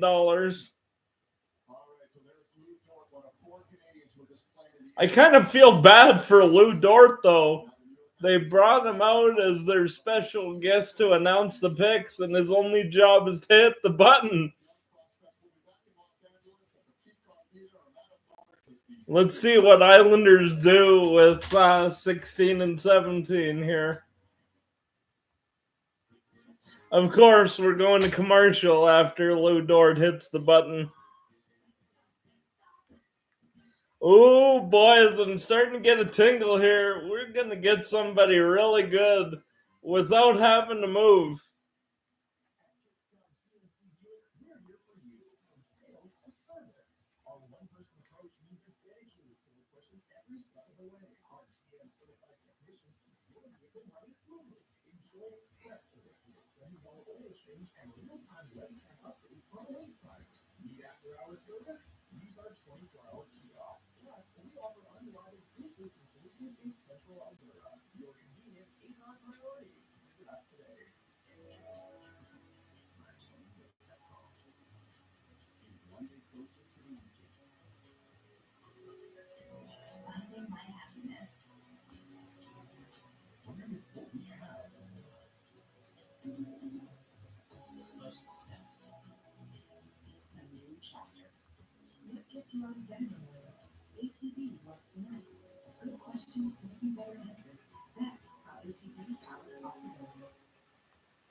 I also don't want to see, like, at no point can we see Lakovic now with the guys that are still there.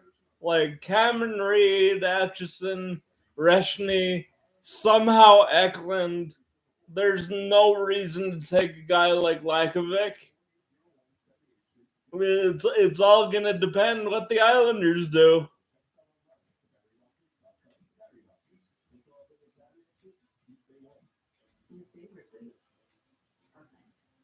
Mountain air, perfect.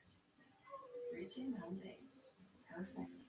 Hot-free drinks paired perfectly with drink sense. Keep alcohol enjoyable with moderation at drinksense.ca.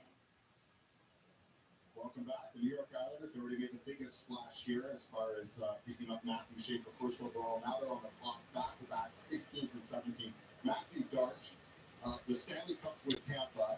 So after picking first, Matthew Darch gets to pick at both 16 and 17, unless he hits the button again.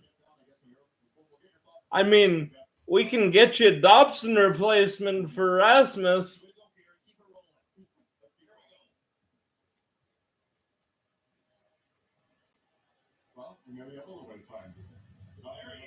Pick 16 is in.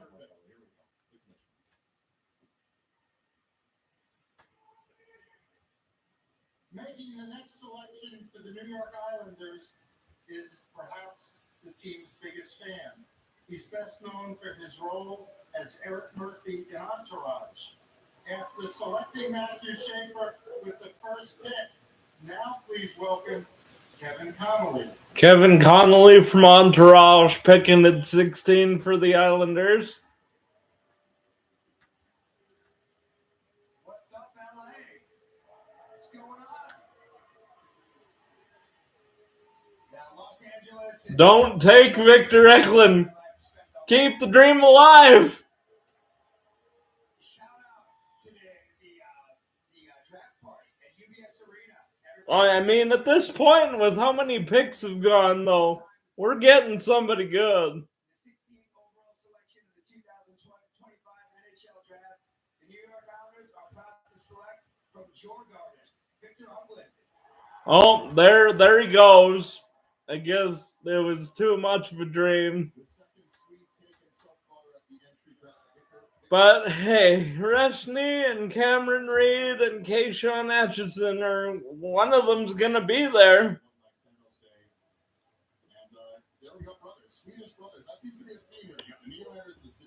I got a little too excited. I thought maybe the sky was gonna fall two more.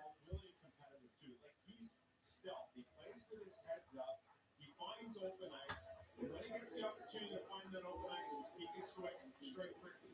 Either by being creative and making good plays to the unexpected, or letting it rip. They'll backtrack on pucks and go into the corners and dirty areas. You know, I asked him, like, how is this going to work out for you? We're watching the playoffs right now. It's a big game. He said, don't worry, I'm not going there. I'm going to use my stick. I'm going to come out. I'm going to use my slipperiness, and I'm going to win battles. That's all there is to it. I love that determination about this guy. His skill is awesome, but I love the way he just stealthily goes around the ice. So when you're scouting around the world, fellas, you have to take into account the different leagues, whether you're in Finland, scouting Liga. So Ari, you play in the SHL. And so Djurgården is in the Allsvenskan, which is the second level in Sweden. But I'm going to tell you something. This kid scored 19 goals in 42 pro games. How do you score 19 when you're at this side? You never go away. You never give up on pucks. You never give up on plays. And if you get a step on somebody in open ice, you rip it on the net. And he does it exceptionally well. This is a great pick. Don't sleep on his size. It doesn't matter. He's a bulldog. And yeah, I talked about Coops last pick with being a dog, right? And being a hound. It's nice to have this skill. And we saw that with the Florida Panthers this year, right? So you're getting a guy, yes, he has skill. Yes, he's stealthy, going around the ice. He's got that Swedish defensive mindset too as well to his game. But he, to your point, he doesn't go away. He hounds. He's on it. He's a hockey player. Another Eklund to the NHL. And there he is, a brother team going again to the NHL. His brother in San Jose. Let's hear him now. Oh, sorry. We're gonna, we weren't here for Matthew Dark. So here he is. You guys spoke about him and all of his skill and grit. And the word you really were using is tenacious. Yeah, like if you look at it there, he gets under his opponent. Look how big the opponent is around. He fronts it. He's got great hand-eye coordination. Here, he's going to hop to hop. Work that. Everybody in the NHL does this. The low to high cycle, right? Everybody does it. That's a heck of a pass. But you got to finish it and go get it. Victor now with 8. So we got 2D with extremely high offensive upside in Cameron Reed or Keyshawn Atchison. Or we got the center we desperately need in Cole Reshney. At this point, the Flames aren't going to miss here unless they reach. And just to get to have that moment again with him today, just roles reverse, what's that feel like for you? No, it's something you got, of course, ever since I sat there with him. I've always been like, I want to be there. So, yeah, to be drafted is just, surreal. Your parents are going to have to get 2 sets of jerseys now. Yeah, I think so. I hope so. Hopefully you can chip in. Yeah. All right, thanks so much for joining us. Yeah. Congratulations. Thank you. Okay, David. Well, listen, You can chip in for the plane tickets. You got to go coast to coast and see your kids. He's become a pretty key part of a good young nucleus in San Jose. Can Victor elevate his game to be sort of equal to his brother? I think people are going to really like playing with him because of the determination that he shows, but they're also going to like playing with him because he has the ability to score or get pucks. I'm just quietly waiting here for the next pick to come, because that'll determine who has simply fallen into our lap here. So here's where I'm going to go with an undersized player. There's undersized players in the National Hockey League who require people around them to do some heavy lifting so they can be the best version of themselves. Then you get undersized guys like Eklund who do it themselves. And the players around him will appreciate that because he's going to be under checks. He's going to be on it. And he's going to open up space despite his stature for everybody else. You can't teach that kind of thing. Another potential one, although I like a lot of guys first, as I've said, I keep saying them. But another potential one that I've seen a lot is Cullen Potter, and he just skates like a rocket. The hands need a little bit of work there. And now William and Victor 7th and 16th, respectively. It's brotherly love showing. And the Islanders, they're not done. Matthew Dark, talk about making a splash, right? Again, he's been on the job 36 days. Trade Phil Dobson, select Matthew Schaefer, select Victor Eklund, and now they're back on the clock. What's going to happen here, son? Well, it's pretty cool that he has the opportunity to make these things happen. And I think with the two picks that they have, I almost again gotta wonder if we see another red button we did on the Pittsburgh back-to-backs. Islanders, especially with trading away Dobson, are a landing spot for Rasmus. I like this move here. If you're going to get rid of Noah Dobson, you better get a couple. What a last few days. What a last few days for Darsh coming in and Yes, get your feet wet, but here's with the spotlight's on. He's making some pretty big moves and 2 picks back to back right now. He's putting his stamp on the team, Colby. Here's the commissioner. Once again, the Islanders on the clock. Here's Commissioner Bettman. Kevin did such a good job with the last pick. I said, No red button. We're back to Entourage. Don't take Rezhny. With the 17th overall selection in the 2025 NHL Draft, the New York Islanders are proud to select from the Barrie Colts, Keyshawn Aitchison. Oh, there goes Aitchison. Rezhny's there if you want a center.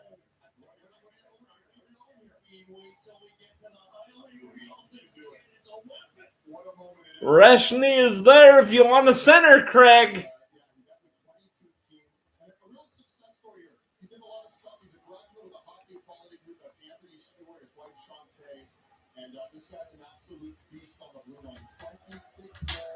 It's got to be Rezhny or Cam Reed.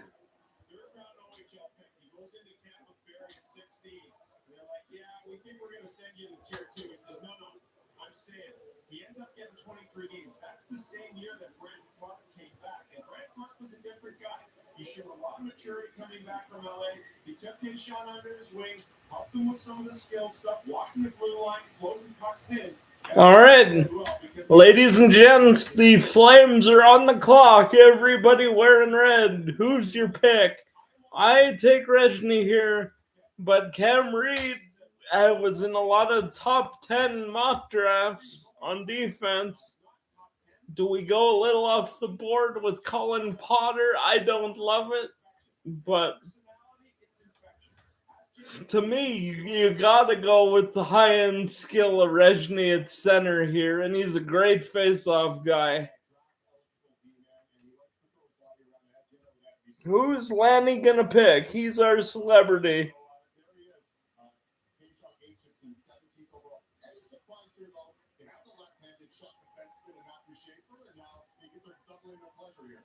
No surprise. You can't teach the DNA of this kid right here. He's leaking out of that suit for a reason. He's a beast.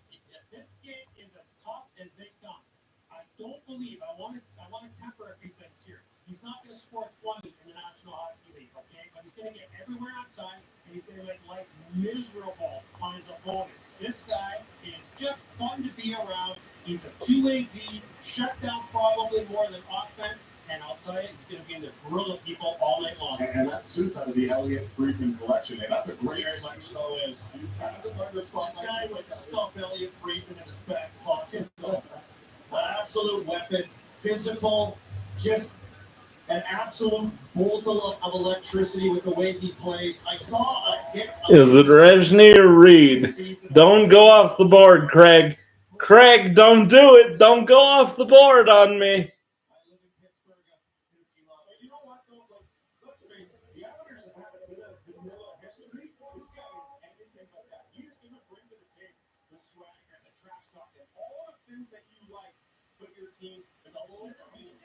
Doing work, trade back into the first round to grab a couple more high-level players for your organization. Matthew, why don't you say hello? Oh, just skip this. I want to get to the Flames. Yeah, thanks.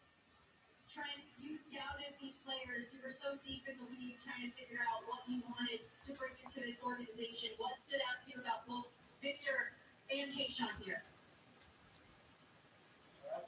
the thing that they do best is compete. I mean, they're on pucks. They're both physical, they go to the net, and just highly competitive kids. Speaking of that competitiveness, Keyshawn, you are known for having this old school, gritty type of a game. How excited are you to bring that to Long Island?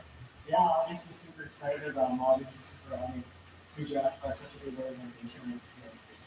Victor, what does this team get in you? Yeah, I don't know. Physical, I guess. Pretty much dog and bone, I guess. So, I mean, yeah. Your parents are getting... Cole Rezhny, you can say it. Say it quickly. As soon as they're done with this stupid interview, call it into the league. Cole Rezhny, come on.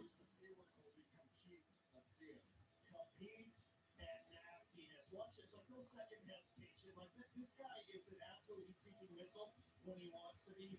Big body kid, can skate, can move, but we saw the Florida Panthers. They did what they want to do. They bullied themselves around the league, back-to-back Stanley Cup champs. And this kid will sacrifice his body and play that style of game. Then you look at the production too.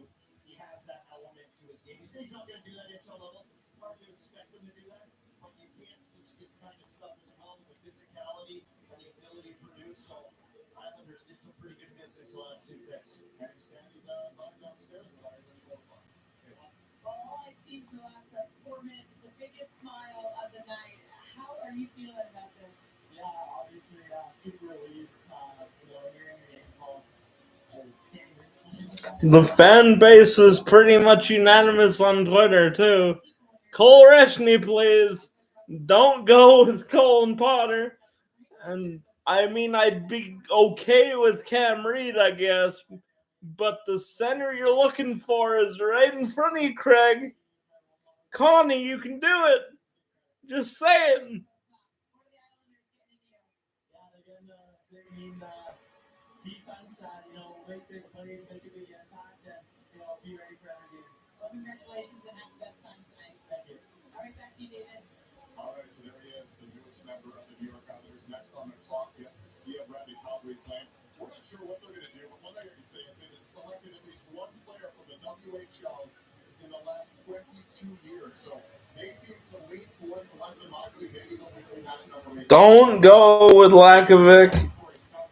I'd be okay with Cam Reed. But Reshney is right there for you.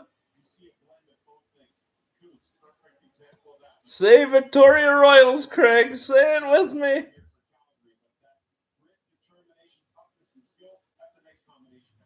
Nice thing about this draft class, fellas, is that as we keep rolling through the first round here, the character of this group from top to bottom is outstanding. So where you might find a few of these players that fall off a little bit in certain skill categories, don't ever sleep on the character. These kids are programmed to play hard. At the drop of the puck, you can not game 1 and 82. You can games 1 and the end of June, and there's still playing names on the board for that. How excited, I'll ask you this, how excited are you about what Calgary's doing right now? Remember, 96 points, people know about they missed the playoffs. They missed the playoffs in a tiebreaker with St. Louis, regulation. We were on the cusp of the playoffs, a team that a lot of... Oh, the nerves are high. The nerves are high, people. Please do not do something crazy, Gregory. Some of the veterans that they have and wanted to stick around and wanted to stay through this as well. That's character, that's leadership. And so they're starting to build some kind of momentum here with the way they want to play and with their identity of their hockey team as well. 21 of their last 35 picks from the CHL, I would expect they go down that road again here. All right, first of all, 18th overall. They also have the 32nd pick, courtesy of that Matthew Tkachuk trade from Florida. Here's the commissioner again, Gary Bettman. Here it is. Here it is. Here it is. Lanny, you can say it. Victoria Royals, you can say it. And the 1992 Hockey Hall of Fame inductee, Lanny McDonald. Victoria Royals, Lanny.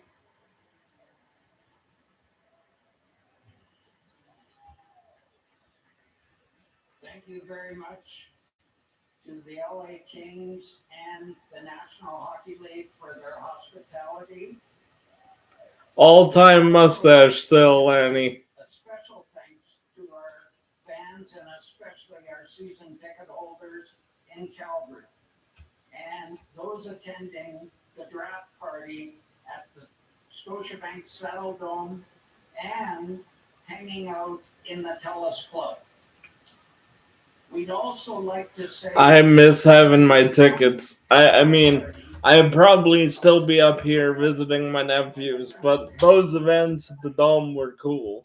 with the 18th pick in the 2025 National Hockey League Draft, the Calgary Flames are very proud to select from the Victoria Royals. Yes!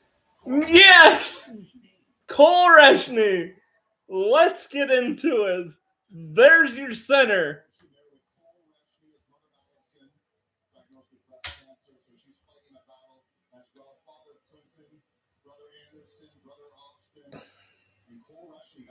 Cole Reshney, you did not screw this up.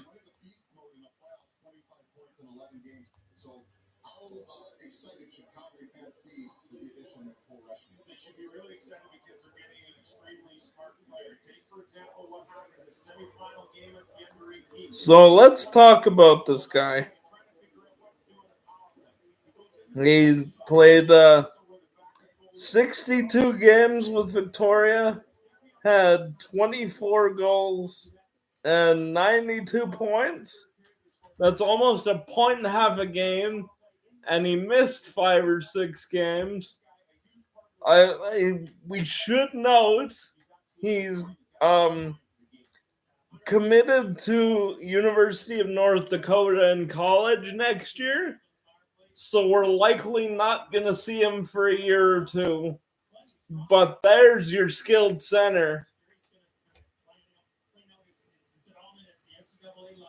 I would say 1 year. It's probably 1 year now. But for Calgary Flames fans, what you have here is another piece to the DNA that they're building there at Calgary. He's a hard out every night. He knows how to play the game. This guy's from Macklin, Saskatchewan. He's a Western kid.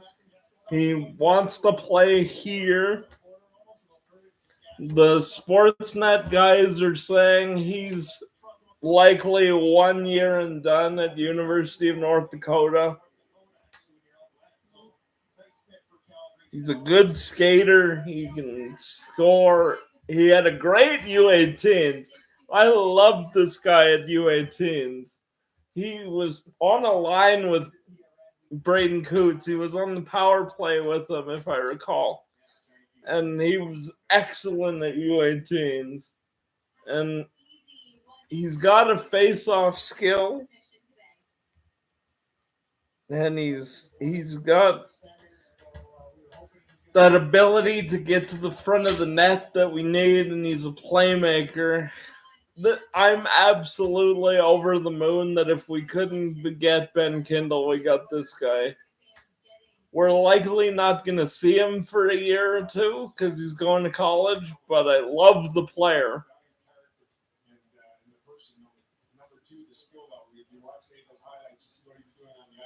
We're going to have a video talking all about Cole Reshney when I get back.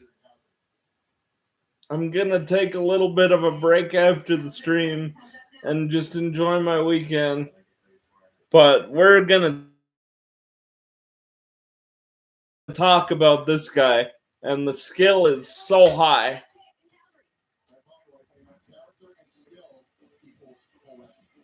So here we are. We're going to watch him going through the middle of the ice and the neutral zone come off the flag. He's a distraction, guys. He beats plays and he's a distraction. Here again, this is what you're talking about, Sammy, working the flank. He's not just a My goodness, is this guy going to be a power play threat for us? Him and Perek on the power play are just going to do wonders. This is a fantastic pick. All right, what do you think the town of Macklin, Saskatchewan's doing right now? All 1,200 of them. I think hopefully they're all watching. I'm pretty sure they're pretty fun, so it's nice to have them support me. And you guys got, what, 60 goats on the farm? Yeah, around there. They probably know what's up, right?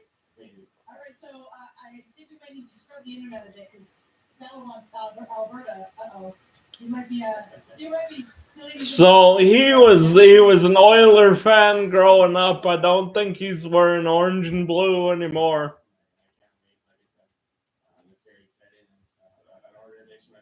Bring the hate. Bring the hate against your former team, Cole.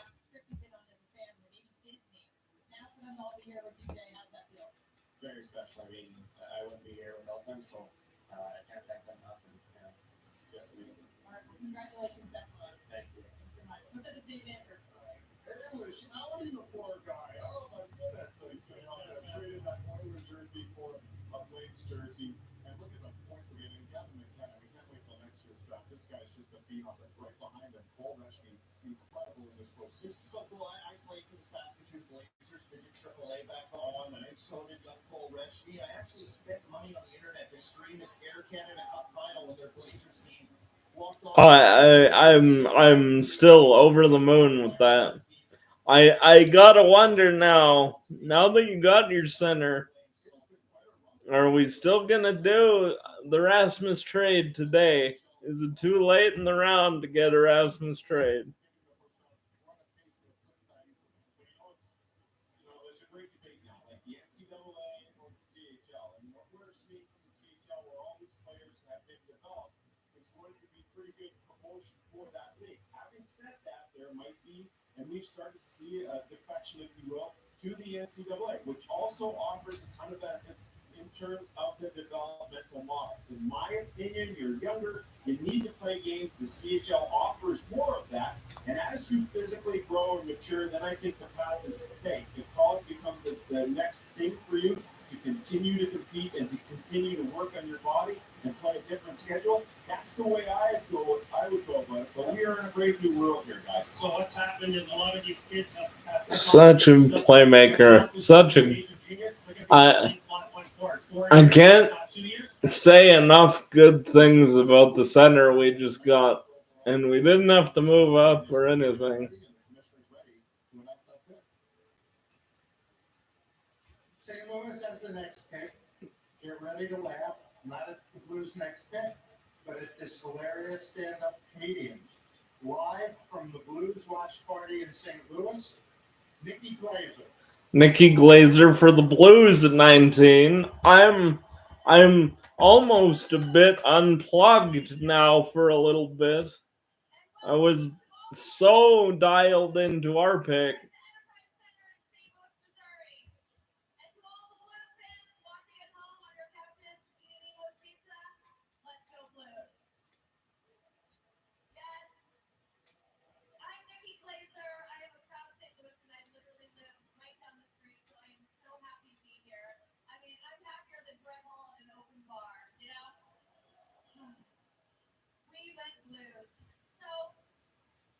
I really am honored to be here to announce the 19th draft pick for the St. Louis Blues. Fun fact about me in high school, I was actually my prom. Now I'm curious where Cameron Reed goes. Traded after the first dance. But enough about me. Let's get to this. With the 19th overall selection in the 2025 NHL Draft, the St. Louis Blues are proud to select from the Glenville Wazrond Armada right winger Justin Carbonneau. There goes Carbonneau. There were a lot of attachments between Carbonneau and the Canadians, but since they traded down, that dream was probably dead.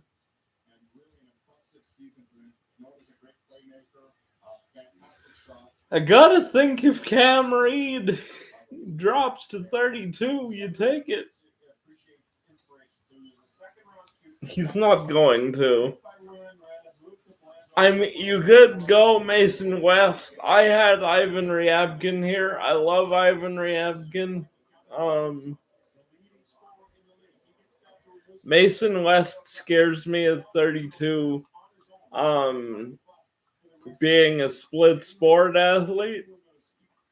He struggles in the game. You got a 6-5 situation to try and tie it. He's sitting on the bench.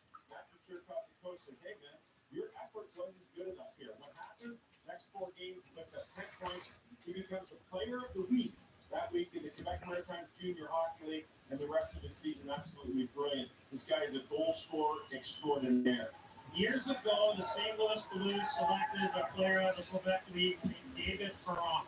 Okay, and fast forward to today, Justin Carbonneau could be the next coming of David Perron for the St. Louis Blues organization. That's how good he is. They're both not the most fleet of foot, but they get everywhere outside. What they have in spades is compete, and they make plays in a phone, like through guys' skates, like in traffic. They get all those things done in the pucks in the back of the net. He means goal scorer, but don't sleep on his playmaking as well, guys. And I can tell you this from being around the league and being in different dressing rooms, the culture and what they have in there with this St. Louis Blues team, Braden Shen and his leadership with this group right down the line with Montgomery as the coach. I mean, this team, it's so easy to walk in there. He's going to have the best time. Guaranteed Braden Shen's calling his phone right now already to welcome him. He's that kind of guy. And so it's going to be an easy fit for him and his personality to easily get in there. Look at the most out of him. meet Doug Armstrong. Doug, we're finally here. Why don't you welcome Justin officially into the Blues family? Welcome to St. Louis. I wonder if this takes some pressure off Craig, because there was a lot. And if the Rasmus trade doesn't happen tonight, that'll still be what a lot of people talk about. But absolutely hit on the pick. The fan base wanted, and I love this. He's gonna be great, but that Rasmus trade's important to a lot of people. It's gonna happen, guys. If not today, maybe tomorrow. If not tomorrow, by the end of summer. The off season is a long time, but if we can do both things tonight, that would be excellent. I wish since an old kid to be here, so here in my family and be drafted by this amazing team is incredible and all about the process, so I'm really happy.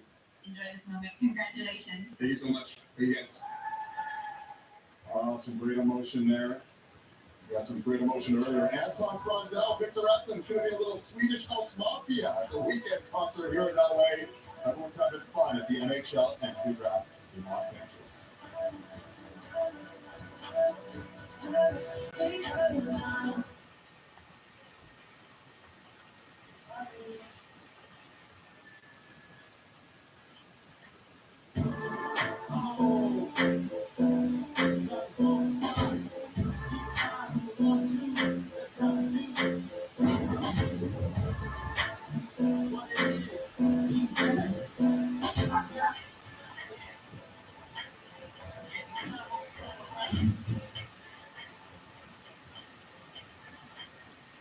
Cheese so tasty.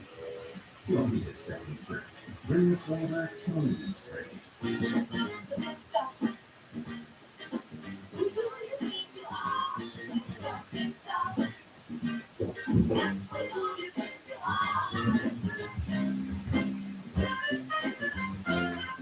For over 39 years, Central Alberta has trusted one name for all things batteries, the Battery Doctors. Locally owned and operated right here in Red Deer, we built our reputation on quality, reliability, and on service. Whether you need a battery for your car, RV, golf cart, solar system, or heavy-duty industrial equipment, we've got you covered. Visit us in Red Deer at 4801 78th Street. Give us a call at 403-340-8777 or check us out online at thebatterydoctors.com. Battery Doctors, Central Alberta's battery experts since day one.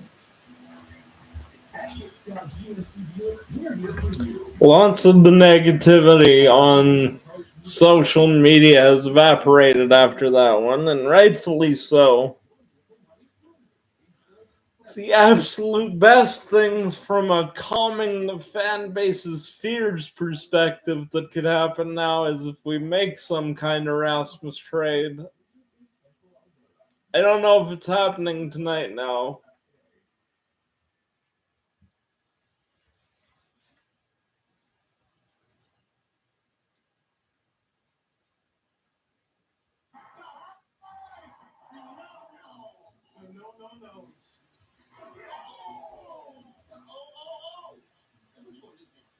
But the feeling that no matter what, you're taken care of. That feels good. You only get that hit. A sportsbook born in Vegas, where they know how to treat you right. You got free every partner. Download the BetMGM app. BetMGM, the sportsbook born in Vegas.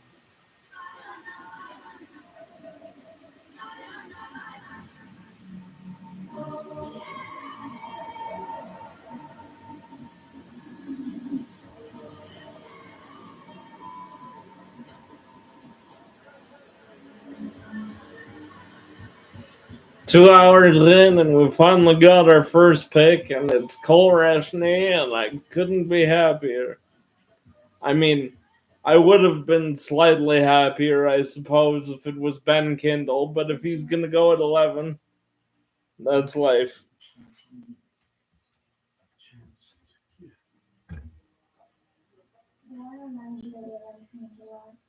And you can share that life. I'm here to save you. If you're here to save me.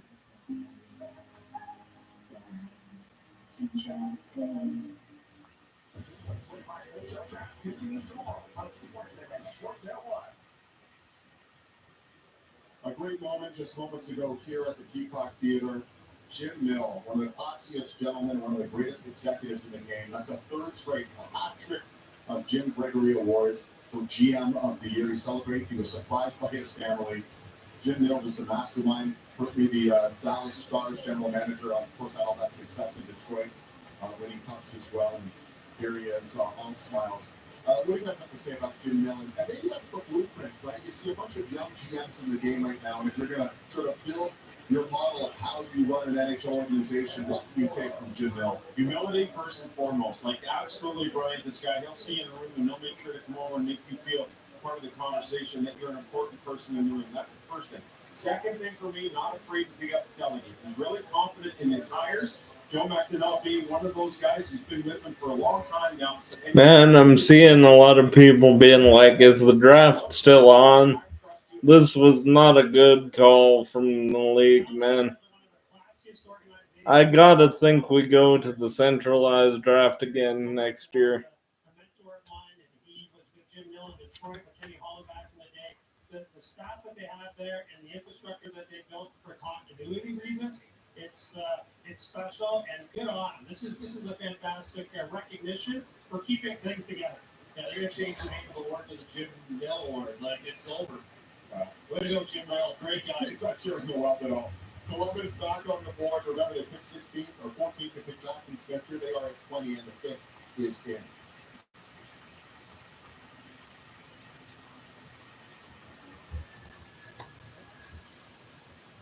Columbus is back. It's Meredith again. Blue Jackets with the 20th selection. Another warm welcome for Meredith. Good job.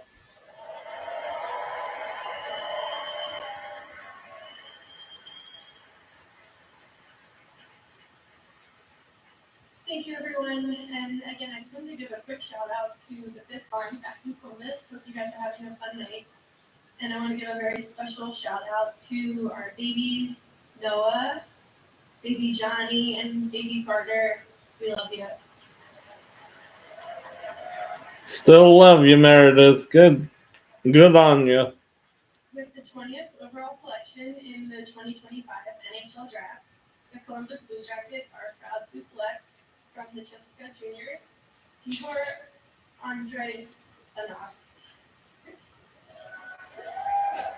Igor Andreanov was not a pick I even had on my radar. And Meredith Gaudreau couldn't say it. He's not here. The top 100 rated prospects are here. And Columbus at 20 picks a guy who's not invited. That's the first big reach.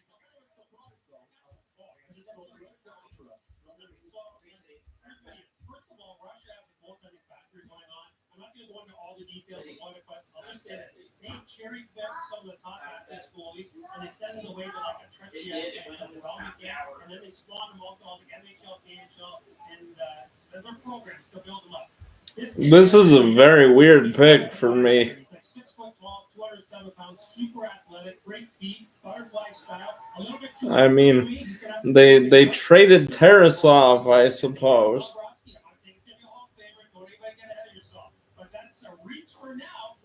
That is a big old reach for round one. Especially if you're going to take a goalie. Ravensburger and Ivan Kovic are both still there. And they took a guy who's not invited.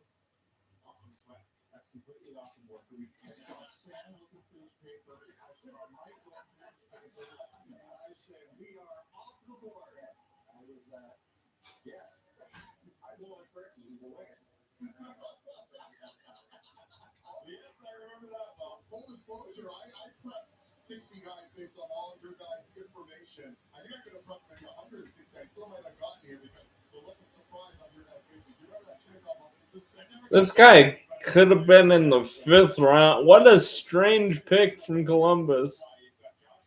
They really love this guy, but Ravensburger and Ivan Kovic are still there. Why?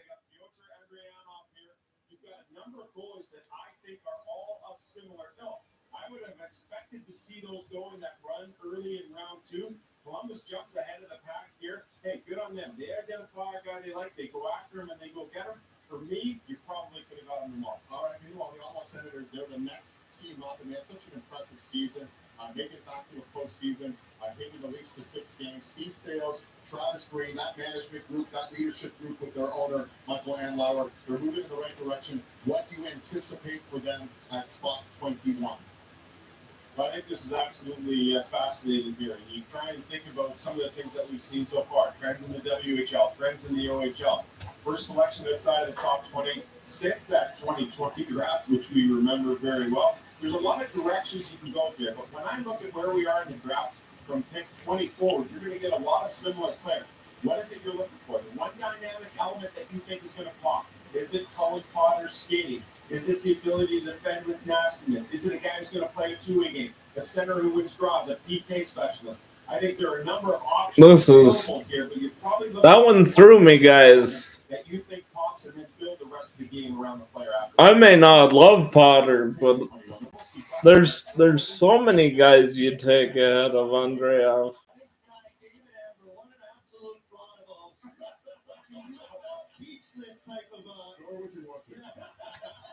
I say that only because I'm working with a Kobe was selected for the working with you, buddy. You're the best. You're the best. Always up fun. Give me a steal here for Ottawa. There you go. Maybe they'll be broadcasting with us in a few. So we're waiting to see. Love to see the red button again. By the way, the first 20 picks, guys, 16 from the CHL. I know I shoot the board 20. There's a lot of people who Canadian development of players is struggling. It's been going in the wrong direction. Not so the case. 16 players from the CHL. It's been a great run. 16 out of 20 from the CHL. A lot of talk about the college ranks in the U.S. development team. CHL had a great year. Everything that the CHL has to offer, and of course, the league's a couple of sweet from Dell. I've been talking about those guys as well, but I think there are a variety of options for here. And I do think that the player pick here is probably a player that some teams are going to have on their list a little more. And so we'll see. I think there's a lot of options here. All right, well, Commissioner Gary Bettman's been very busy. We've got the celebrity involvement as well. We'll see what Ottawa is going to do with pick 21. Here comes the commission, Gary Bettman.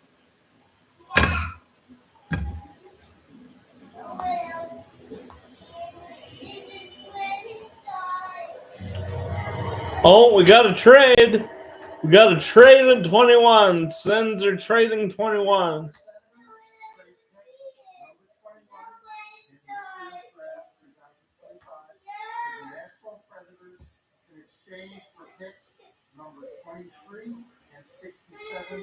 Sens traded 21 for 23 and 67 with Nashville.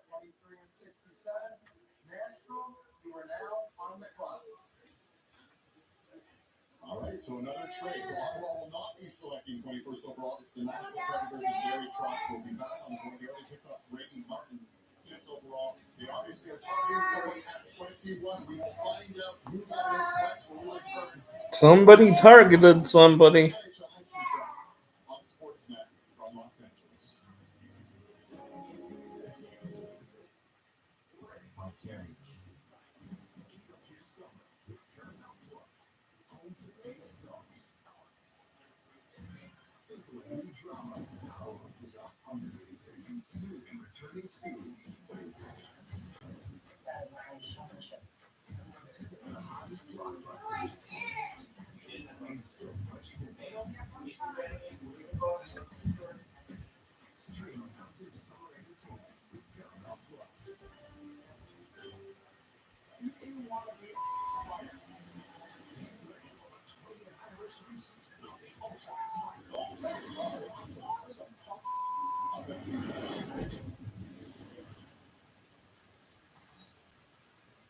That's what really good hitters do, right? They eliminate one side of the play. Blair and Barker. Listen weekdays on Sportsnet 590 with Dan or wherever you get your podcasts.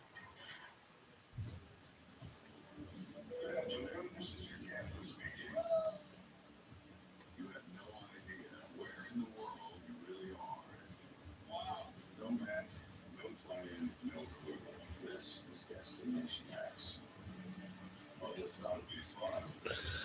The longer we go here, the more I'm convinced that if the rest trade happens at the draft, it's going to be a day 2 trade. And we'll talk about that again if it happens when I get home.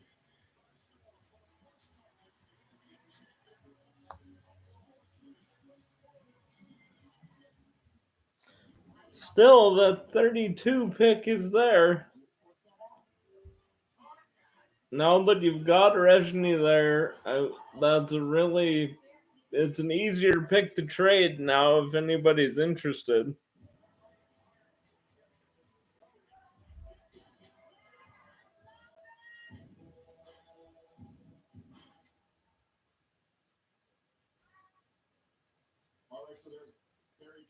Okay, let's see who Nashville targeted at this pick real hard.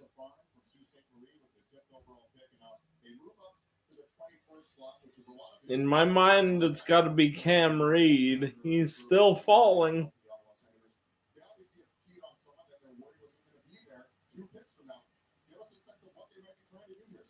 only that, but they've got so many picks this year that they can afford to give one up. Again, that variety of options here for Nashville.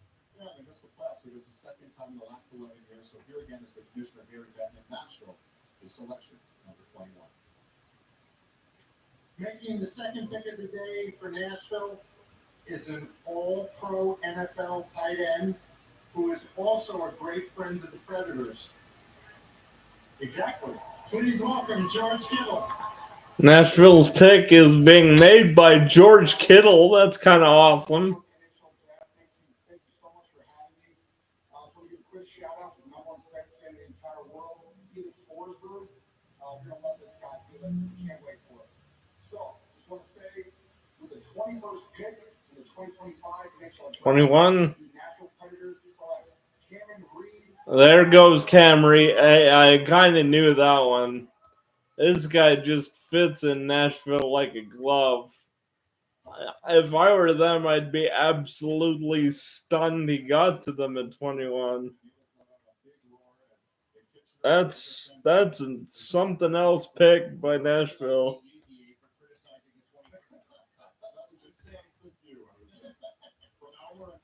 Second most points for an eligible defense, so clearly wants to get up on the rush.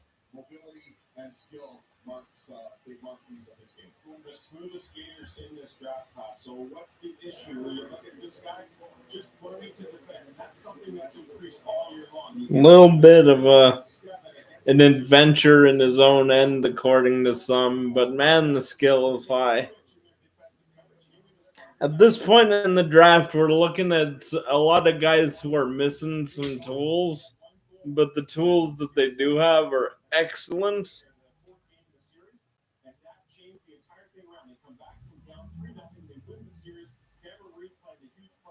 I'm shocked this guy fell to the 20s, guys, let me tell you. If we hadn't taken Rezhny, this would have been my guy.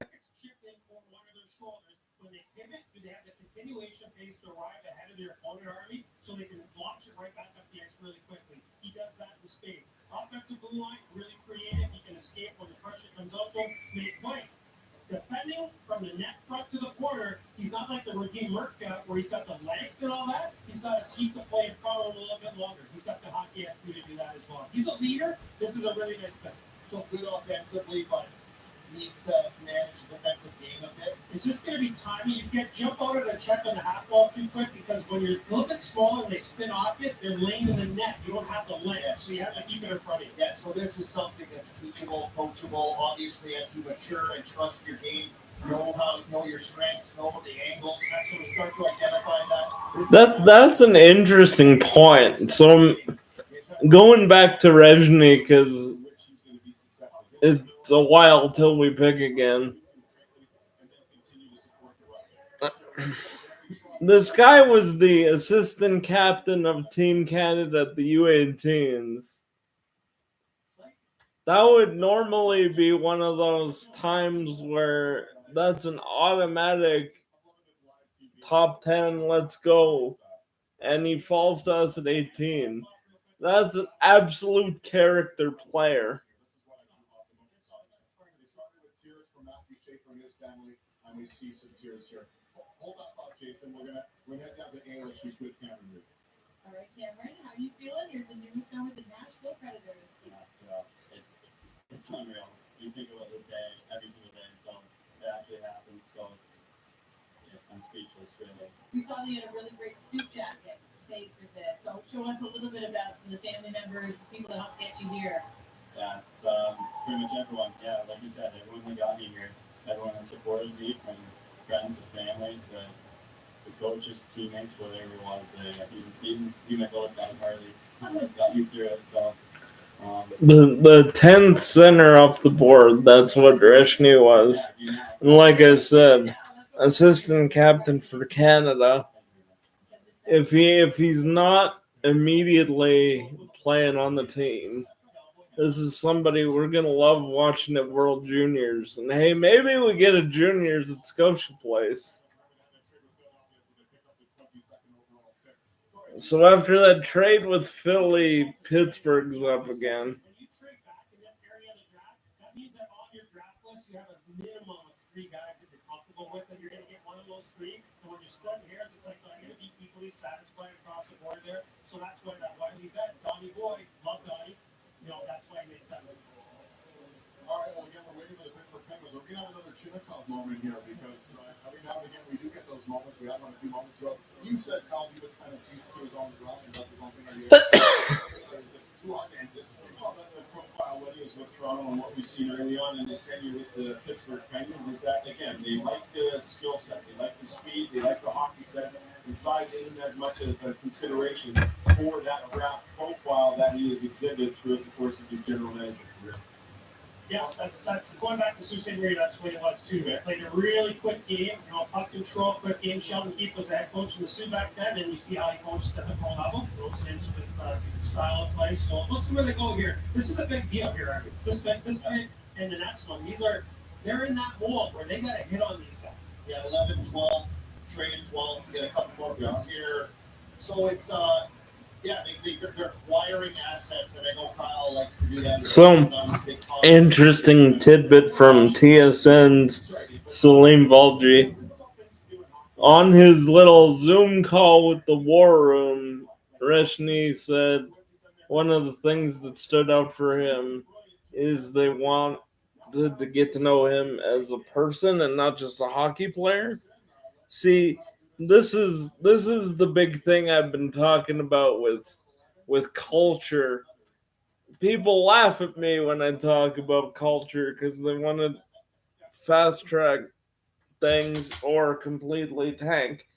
But the culture is going to help us build with guys that want to be here. With the 22nd overall selection in the 2025 NHL Draft, the Pittsburgh Penguins are proud to select from the winner of the Huskies, Bill Zonin. Bill Zonin from Rouyn-Noranda goes 22 to Pittsburgh after their trade with Philly. Impressed a lot of people at the combine, right? You look at everyone that with co-ops, met with 27 teams, but I had a chance to talk to an impressive young man, and here he is now going 22nd to the Pittsburgh Penguins. So that's an important piece, like moving to center, all right? Steve Hartley's the head coach in Rouyn-Noranda and said, this guy's played the wing the last couple of years.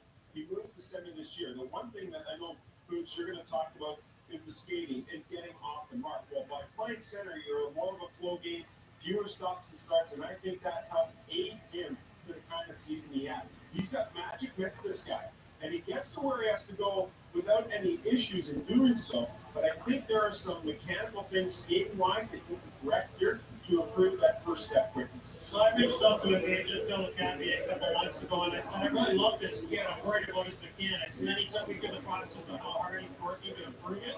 The thing with this, though, guys, is that at the center ice position in the NHL, it's such a large sheet, so fast, you got track on time, all the time, in all 3 zones. I'm not so sure with how hard he plays and how heavy he plays. He's got the skill for sure. I'm not so sure in the NHL he's not a winger, and he's just like battling along the wall to extend plays and then go to the tank to clean up garbage or hot tips or even. But he's a dog. The Arm Dog's got it. He's a dog, and he plays that way. Yeah, sure, winger. Yeah, sure, centerman. We'll see where he fits in. Obviously, has come scratching the surface, maybe of a finished product, no question. When you look at them, but you look at the Penguins and you look at the style of play you guys are talking about, Cal Dubas' skill, smaller guy size is an issue. They got a big body presence here. I like that. That has that, and that's important for the Penguins in the future. Yeah, 6'2", just listen, 190. That's it's not NHL something. He's heavy. He plays more. He's committed to the program. Though at a young age, he goes to prep school. Why? He has to play better hockey, but also to learn the English language. Not a problem for the guy, but I love a kid who has his path clearly defined by himself.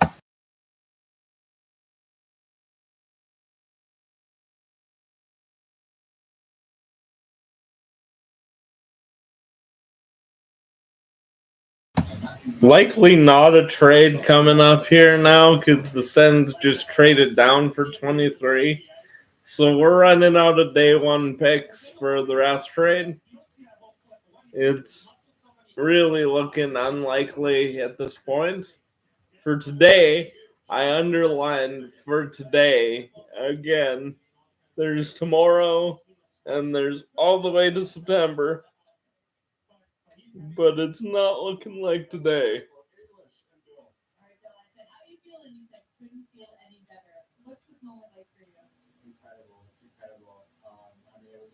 Pretty long night, every 3 minutes, felt like 15 minutes, but to get drafted by... That's because it was 15 minutes, Bill Zonin.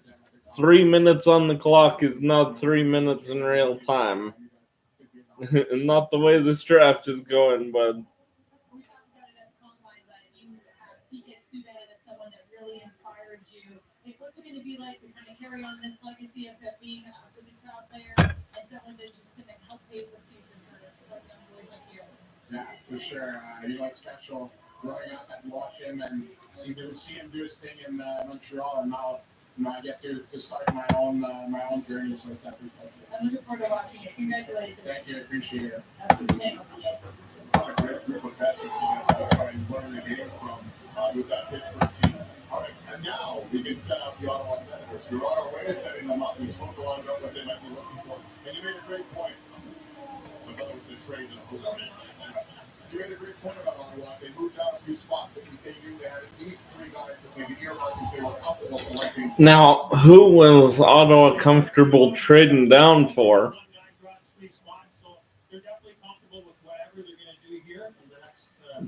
Now we're looking at guys like Potter for forwards.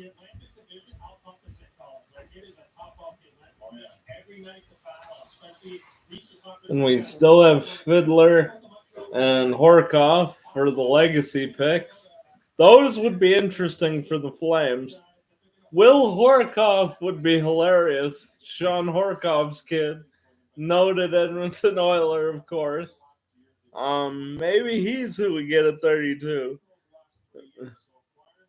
Apparently, Reshny was already an Oiler fan, so maybe now we twist the knife even a little more and get Sean Horkoff's kid at 32.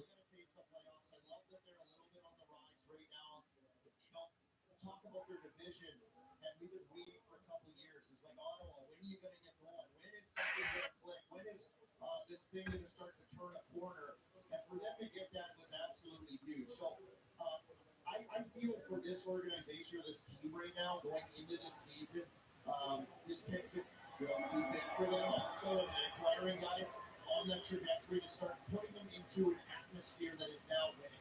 Yeah, that is now a different team, and that is now a team on the rise, and they have to. That division, as you talked about, they got a lot of teams in the hunt.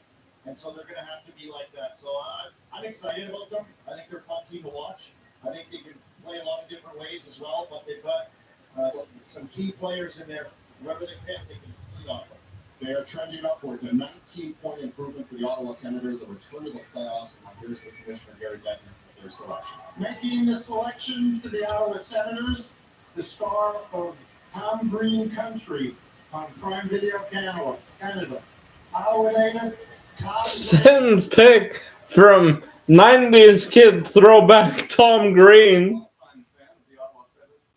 Senators and a Ottawa Valley resident there, I cannot tell you how proud I am to be announcing the 23rd overall selection of the 2025 NHL Draft.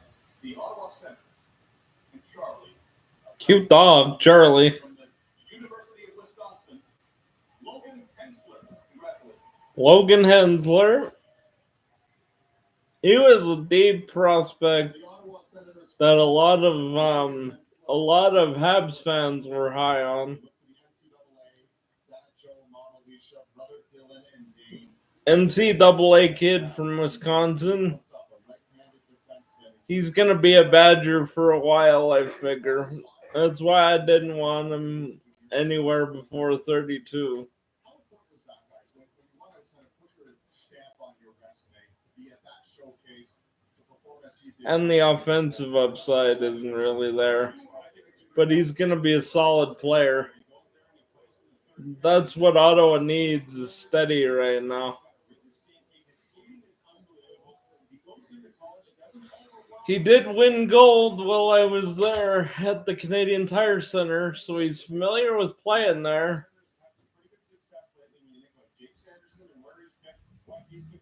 Tyler Clement took massive steps this year. You're talking about a couple of guys that come out of that U.S. program to be very successful NHL players. Hensler was there last year, went to college this year to play at Wisconsin. So as a younger player playing in that league, extremely difficult, but he acquitted himself quite well, and they look to add to their defense squad with Yakimchuk last year, Hensler here this year. I had a huge, to answer your question. Yeah, he sort of fits perfectly with Yak, doesn't he? He's kind of what I was saying in another video about Carter Amico and Zane Parekh. He's sort of the stay-at-home complement to Carter Yakimchuk eventually.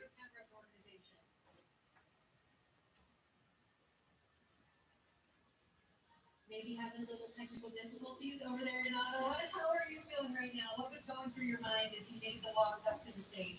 Almost at it right now. It's a dream come true. So, great. I'm happy part of a great organization, and I'm excited to get started. Was there any part of you that had a sense potentially? We're in the last 10 now, guys. Home stretch time.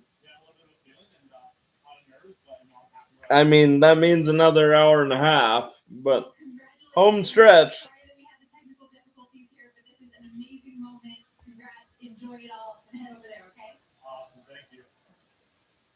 All right, unfortunately, we didn't get a chance to hear from Steve Stales in the group, but we did hear from Logan Hensler, an impressive young man with an impressive resume. Here's some of his highlights. Yeah, so you see the escapability here. I don't want people to be misled. This isn't going to happen every night what you're seeing in that back there, but it's nice to know that it's in the toolbox, right? Here he is, coming in off the flank. Obviously, the LA Kings are on the clock. And, he's going to make a play from down low. Anytime you can be, you can't teach size, and then you work on the skating. He has got the length and the quickness to make some plays, and that's important. All right, let's hear from Logan. He's standing by with our English for. All right, Logan, you left the Sens fans speechless. They couldn't communicate with you because they're so excited about you being a part of their organization. What does it feel like for you to be an Ottawa Senator? I'm ecstatic. Great organization, and I'm pumped to get started with them. I'm very happy. I'm super excited with them. So when you were a little kid, I don't know, outdoor rinks, did you imagine this moment? We know you love the outdoor rink. Yeah, it's always been a dream of mine, and to be drafted by Ottawa is just, it's amazing. So, grateful, thankful for the opportunity. I'm excited to get started. Good thing is Ottawa's cold. There's a lot of rinks. Oh, yeah. We'll love it there. Yeah. Well, congratulations and best of luck. Awesome. Thank you very much.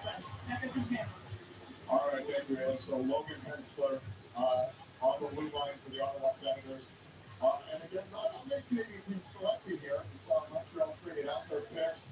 The Leafs, the Oilers, and we had technical difficulties here with Ottawa, unfortunately, so we couldn't hear what Steve Stales, who's capable to take on that pick once, but you forgot the points exactly on the kind of player we're expecting. Yeah, and then let's think about the additional pick that you get early in the third round, right? Pick 67, so that's going to be a good one as well. Now, here's a bit of the pushback on Reshny, since I can go back to him again. Well, LA's still picking. He does have a bit of a lack of size. He is 5'10", and not a huge stature, but the skill of we had a guy who was smaller than this, and had this level of skill, and he was a pretty good guy on our team until he decided to leave. And that guy was a left winger. When you can get that sort of skill in a center iceman, you do it. So if you get into the end of the first, second round tomorrow, you're going to have like 5 or 10 slots potentially. It makes a difference. And when Ottawa trades back, that means that somebody else on their list is bumping up while surprise picks are being made ahead of them, if that makes sense. Now we're waiting for the home up hearing that LA Kings to make the 24th selection. LA, by the way, new GM, very familiar to Canadians because it's Kevin Holland, who was hired on May 14th. One of 5 GMs ready to make their first selections with their team, including what we saw with Matthew Duck earlier on. So LA, they got to figure out a way to beat Edmonton because they've lost two in the last 4 years in the postseason. They got to get past the Edmonton Oilers. In fact, they haven't won a playoff series, guys, since 2014. And one thing about this arena, we're very close to Crypto.com. They have this beautiful Dustin Brown, Lou Robitaille, Wayne Gretzky statue. They look to add to that. Here's the commissioner, Gary Bettman, the hometown team that should bring a big cheer. The LA Kings about On behalf of your Los Angeles Kings, He's next to the red button. please welcome an actor, former football player, and recently the host of the 2025 NHL Awards, Isaiah Mustafa. Is Mustafa actually going to pick or just hit the button? He's going to hit the button. Is this the trade?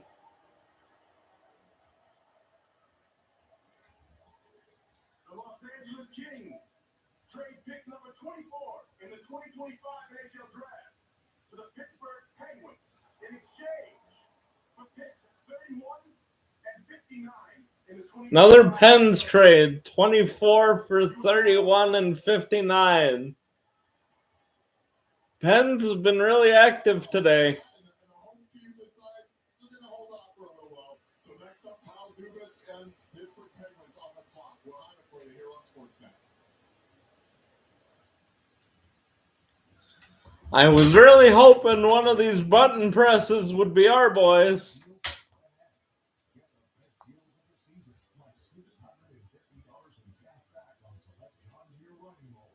No such luck so far.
So just going on the Flames fan page on Facebook, and thank you again for letting me put my content up there, guys. You've been very welcoming. The draft is 2 days long, and the off season runs till September. Just because the Flames didn't trade or ask to move up in the draft, yes, or early in round 1, it doesn't mean the trade's not going to happen. Everybody needs to take a breath and be calm. I know that's not what social media is going to do, but it's what we need to do.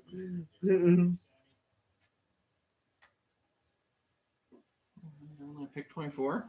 Yeah. I'm starting to get concerned. This is very long. But Alex Letang is back again. He's doing such a good job. This is Penn's third pick already. I know. Thank you. With the 24th overall selection in the 2025 NHL Draft, the Pittsburgh Penguins are proud to select from the University of Michigan, William Horkoff. I was talking about Horkoff being a funny pick at 32 for the Flames because he was Sean Horkoff's kid. Guess that's not gonna happen. Who do we take? Cole Reshny. I was very, very pumped about that. That's gonna be a loud segment of the rewatch later because he's a really, really skilled center. He's a little bit short. He's about 5'10", but he's 92 points in 62 games. Was the assistant captain of Team Canada at the U18s, and he's gonna be a really good player. I was kind of shocked he actually fell to 18. Anywhere from about 10 to 20. There were some people that had him falling below us, and there were some people that had him at like 9 or 10. Yeah. Well, that's what I just said on here. Like, we had a short guy on our team before, and he was pretty good when he was here. So I got no issues with and his face. He was well above 50% face-off guy in the dub last year. So no issues there for me. Well, yes, that has not translated over for Connor, oddly enough. Well, yeah, but in a year he was up to 60 again.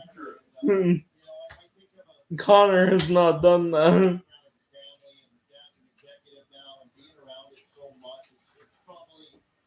Oh, did you grab the can? The Twisted Tea.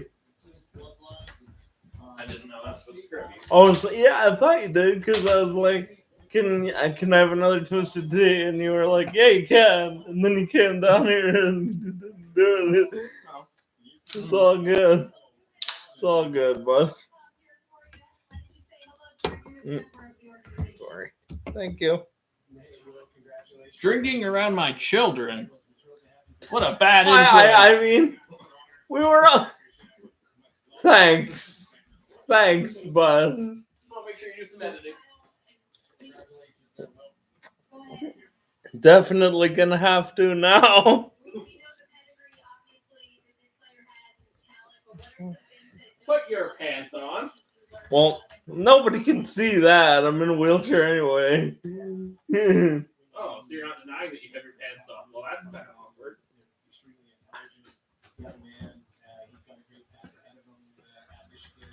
This is the guy who's my best friend for any of you watching in the future, if I leave that in. I really do love the guy. But, wow, thanks, buddy. To be monetized, they have to demonetize me. They have to monetize me first, bud.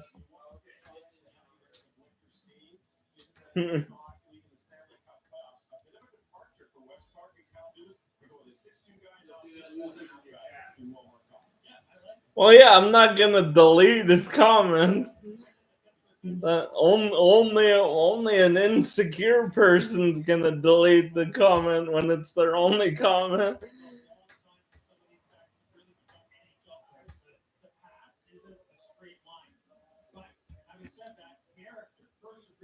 Well, Ryan's little interludes in the stream today, both about cars and about my drinking, have certainly made this very interesting in some slow bits of the draft. I'm thankful for that.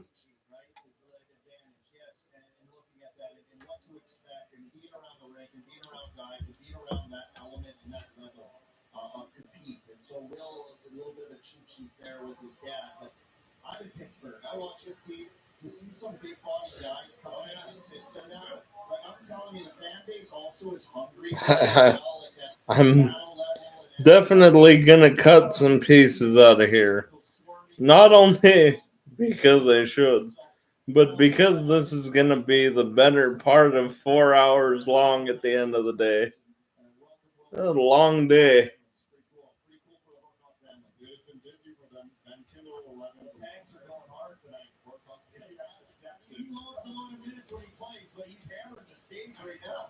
Yeah, well, I think Pittsburgh's done for the night, at least tonight, but they're going to be busy tomorrow, right? Well, you never know. Even if it go. And what will let you know that, Rob? They got the 31st time as well. No, 31st one. Watch out. But anything's possible. Honestly, guys, we're getting into that area where don't be surprised. Sammy and I are going to be here for 12 hours tomorrow because there's going to be a lot of movement in this draft class still. And we are getting into the territory for everybody out there that a lot of these players, you're kind of nitpicking. You're scratching the surface on a bunch of them to figure out what the small differences between player A and player B, because a lot of them are very, very close to the same. So it's a different draft. It's decentralized. The GMs aren't here. The scouts aren't here. We're getting a lot of celebrity appearances. So far, the virtual interviews have worked pretty well. Another thing that's different about this draft is the multiple picks for so many teams, right? There's so many teams that aren't involved in this, right? There's, I think, 10 teams aren't involved in this. 8 teams have multiple picks, including Chicago, who, of course, took Anton Frondell third overall. They're now on the clock. 30 seconds to go. What are you expecting from Kyle Davidson this time? Yeah, I think this is a guy who's. Thank you, Everything Coffee. I'm glad you're enjoying it. They utilize the analytics. They look at what's happening in the. I have a sense you might be somebody that I know, but thank you for calling my stream Steak Sauce.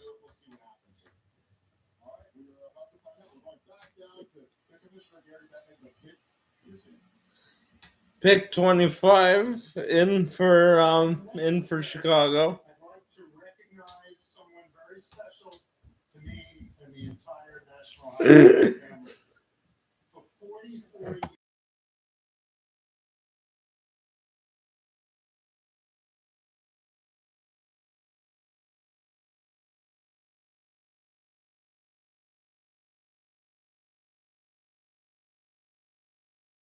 With our fans all around the world. He is a friend and one of the most valuable people to ever work for the league. Gary is retiring after the draft, and tonight I invite him out here to make the next selection for the Chicago Blackhawks.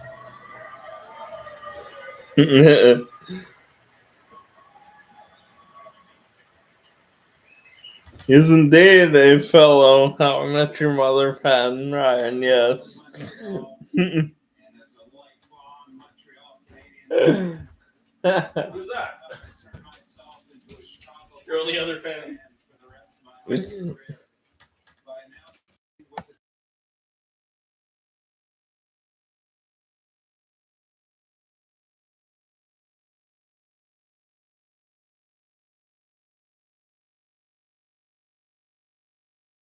So, I actually thought you were my buddy's alt, Everything Coffee. So, I want to thank you very much for that comment, man. I appreciate it. That was me? I thought literally commented on your video. I know, but I thought you're the kind of guy who would create an alt just to make a How I Met Your Mother reference, though. Yeah, fair enough, bud. I'll comment to Zodon if you want. No, that's fine.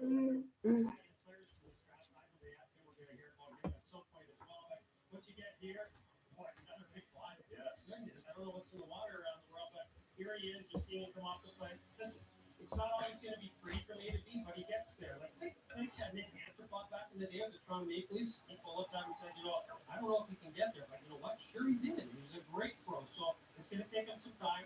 It's going to take some development, but it's worth the risk. There's a couple of things here, all right? Rapkin is also playing there. You go back to Muskegon, it's a hot spot. You have Green was over there, Boisvert was over there, and so it's become a hot spot in the USHL. to produce really good players. When you All right, so getting back to things, we're up to pick 26 now with Nashville, and we're getting to the neighborhood again where jersey's a Chucky jersey. I actually won it as a season ticket holder during the COVID year.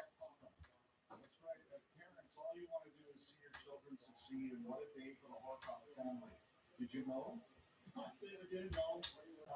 We're just really excited. A lot of hard work for Will put into this, and nice to see him be rewarded. I actually do have a Johnny jersey. It's the jersey style with the Alberta flag on the shoulders. But no, this one's a Chucky jersey. The worst part is not knowing where he's going to go. But obviously, exciting day for all of us, and he's pretty excited. Number two, what is it like when you find out the team has traded up to pick your son? When Pittsburgh trades you in that spot, so they know you want Will. What does that make you feel? Yeah, it's exciting. I think that's hoping they see something. I'm really hoping we get some more Flames action here before 32, so I'm not just going through picks for other teams again. But I don't know if we see any more Flames action before that pick. We'll see what the Sun has in store. We're going to get you back in a matter of moments. The Nashville Predators, you've seen them early, you've seen them often. Of course, they took Brady Martin 5th overall, and then they got Cameron Reed 21st overall, and here they are about to select. No, I don't. I kind of wanted them to. I wanted an extra pick for Vladdy, but because he's a UFA, I don't think anybody's actually going to trade for his rights. Making the third pick for Nashville and joining us from the Predators headquarters, please welcome. I think if we see a trade at the draft, it's going to be for Rasmus. What's going on, Fred fans? Jordan Davis here. As a huge Fred fan, I'm excited right now. The newest member of the Nashville Predators coming to Smashville to help bring the Stanley Cup back to Music City. With the 26th overall pick in 2025 NHL Draft, the Nashville Predators probably select Riker Lee and Madison Capitals. 26 is Riker Lee. I thought he was probably going to be a second rounder, but I see the upside here. And Nashville's picked a couple times already. Almost a goal a game at Shattuck St. Mary's, and now he's a Michigan State commit coming out of the USHL. Yeah, I honestly don't think at this point the Rasmus trade happens in the first round coffee. I think it'll either be a tomorrow trade or something that happens over the summer.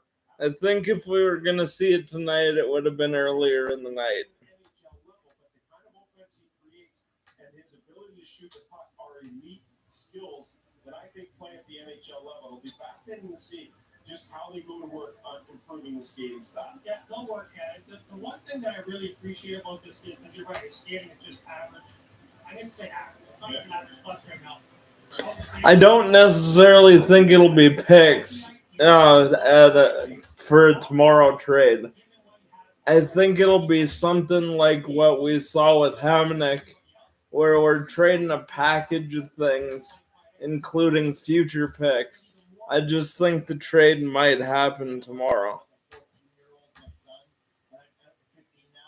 As these guys come up, you see the kids that are struggle a little bit more with skating. Their hockey IQ, they can figure out how to get to areas and use it to their advantage, and then you can fine tune some of the other stuff. So that's development, so key, right?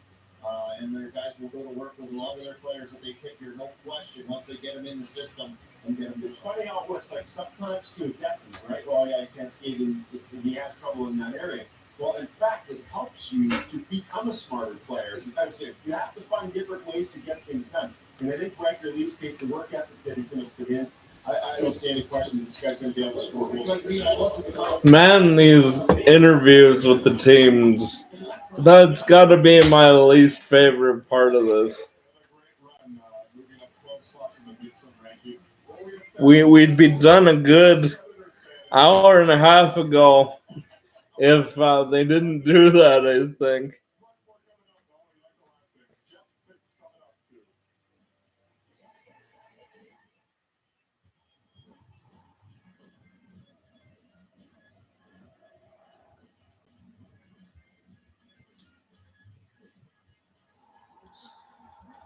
Nah, cause I'm streaming from my buddy's house, and rounds 2 through 7 go all day, and they go really fast.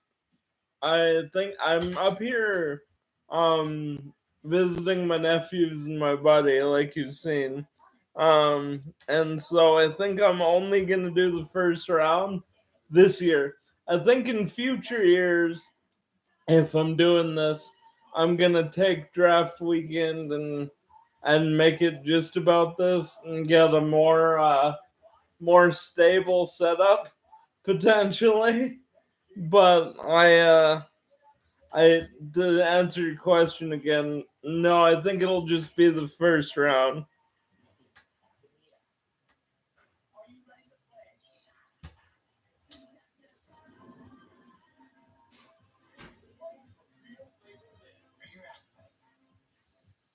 And if you don't have food network, call your cable provider now.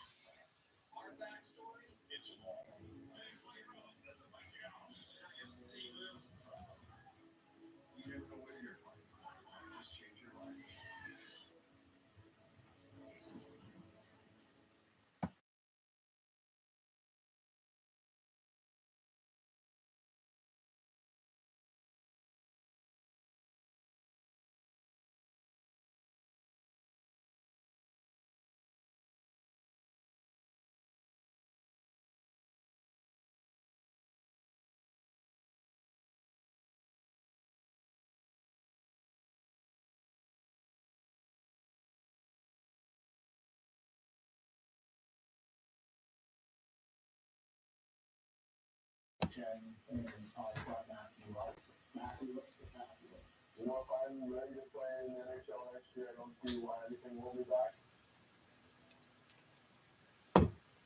Very, very proud to its feet. So, Coffee, I got a question for you. Have you been watching all my other stuff or just the stream?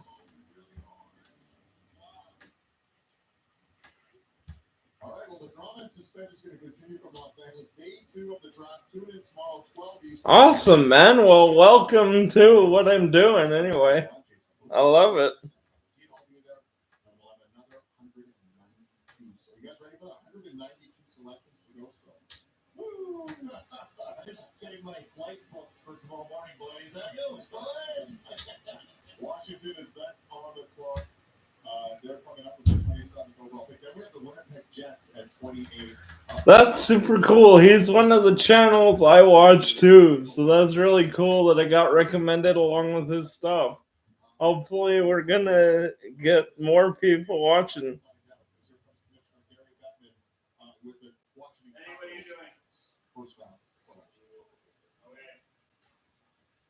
We're working on it. With the 27th overall selection in the 2025 NHL Draft, the Washington Capitals are proud to select from the Moose Jaw Warriors. Interesting. Washington didn't bring a celebrity. They just had Gary pick. And there he is, the Warriors captain, also named the humanitarian of the year. They call him Mr. Clutch. Sophie and Devin, his brother Vaughn, twin sister Ava. Lyndon Lakovich. So a lot of the mocks had this guy going as high as 10. But that's sort of what this portion of the draft is at this point.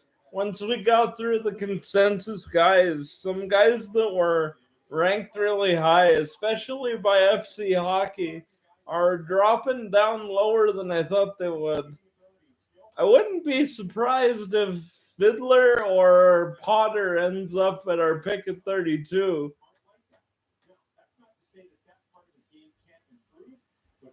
pins, 2 really of them is awfully low for a guy that size. Every now and then you think you bump into somebody. But he got Yeah, I think something like a second and 2/3 and a prospect probably gets the rest trade done. Just have to send a picture, Jeff. But I also think we're still gonna be plugged into guys like Rossi still if they want to come. So he's a big body that's not, programmed to be that way. But listen, big guys who are that way when they get to the league, guess what? You just get hard. You're not gonna have any space. Look at the guy they have there now. Not necessarily serious guy. So here's another big one. What do you have to say? You have the fans, so you use the shameless brand advertisement. Okay, yeah. I have no idea where they live, but Sounds good, boss. also don't let me forget we have your Stampeders hat in the. I was wondering where the stamps hat went. Thanks, Yeah, bud. we've had it for like a year. Okay. I was looking for it at the home opener. You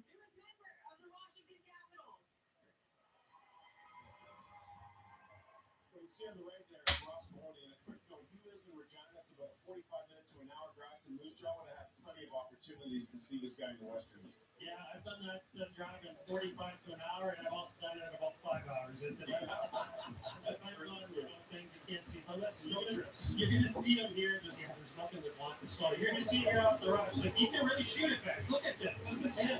Straight lines, shooter. We're not going to see a lot of. So how have you felt about this whole decentralized thing, everything? I haven't liked it too much. I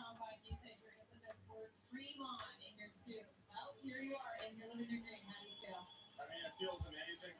It's just so much relief. I mean, I've been waiting for this moment forever now, and to be picked by such a Right? Like, the first round always goes for a very long time, but this started around 5, and we're gonna end up somewhere around 9:30 finishing up for the day.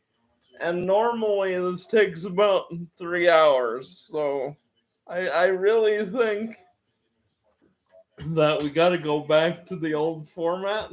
Plus, I always liked having the GMs all in one place. Although we've seen more trades today than the last few years. The 19th CHL player taken through 27 picks. Pick 28 belongs to the Winnipeg Jets. What can we expect from the Jets? Because all they do is they draft, they develop, they try to retain slot players. They've done it with so many of their big players, which has been a big reason why they have the most successful season in franchise history, winning the President's Trophy. Things have changed a little bit. Let's face it here now. That Winnipeg is an opportunity here for players to go and play and get to the NHL and have a loyal organization take care of them. The Rector McGorney thing, I think, really changed the course of how they go about drafting, and that's going to be something That's true, but at the same time, you do get more of the teams talking to each other. I know that fan bases don't like to hear that, but certain climates, certain organizations, and players, depending on where their path is, college or now junior, whatever it is, that you're a little bit worried. Are they going to arrive and be the best version of themselves with our organization? That's Winnipeg. The good thing about the Jets, Mark Hillier, running the staff forever now. My winger, he already kept Lang in there from Europe. They got continuity. Kevin Shoveldale, the second longest tenured GM in the league. They have made their decision. Let's hear from the. So, who are you taking at 32? For the Winnipeg Jets pick, please welcome Winnipeg's other goalie and one of the league's really good guys, Eric Hamlin.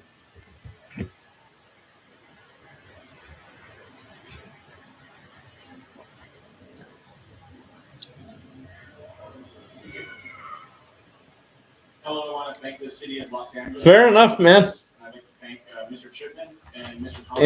In one of my other videos, I really liked after having more of a sure thing at 18. I really like taking Ivan Ryabkin at 32 from Russia just because the skill level is so high.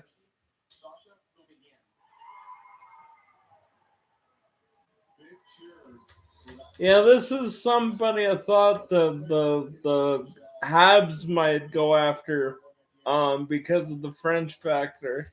Same with Carbonell, but that wasn't the direction they went. So we'll see what happens in the next few picks there. I also wouldn't mind Vernon Fiddler's kid still around at this point too for us.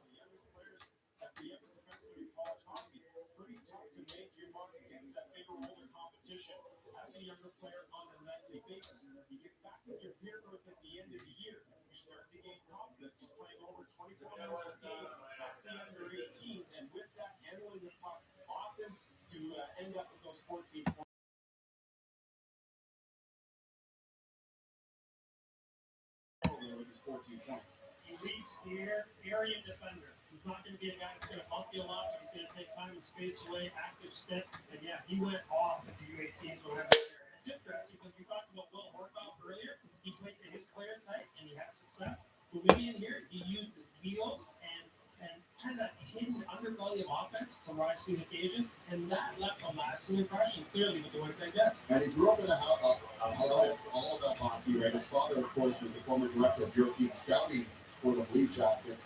A very good contingent here for Gomez again. And he said his favorite player is William Nylander, so he obviously likes the skill part of the game, despite being off the blue line. They call it the skating of William Nylander. He can skate. His younger brother Wilson on my son's team.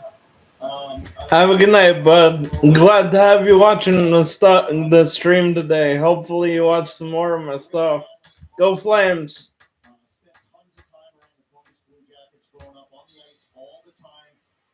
It was awesome to watch him on their run to a Beanpot Championship and also to the Frozen Four. And he lost some big time minutes. A young guy, they didn't hide him. He played a ton, a lot of different situations, and I'm happy for this kid. He was here. He's got a big contingent here, friends and family, and good to see him smiling. He's a great kid. So I just want to say something. I want to pick up on what you just said there. You mentioned that the Beanpot. You mentioned the Frozen Four, and then the U18. Like all these are high leverage viewings, guys. It's not just regular season, and you recognize that you can rise to the occasion. That's super important in this area of the draft. It's great now we are tied as alumni members of the Winnipeg Jets officially as he puts on the jersey and hat. Remember, Atlanta Thrashers moved over, boys. So well. All right, it's just you and me again. Whenever you do want to come down too.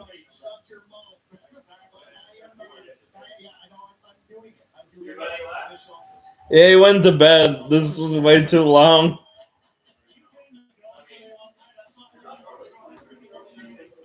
So, this is what I was just saying. Normally it's about 5 to 8, like a 3-hour thing, like a game. And we're looking at about a 9:30 finish here. So that'd be about 4.5 hours. Yeah.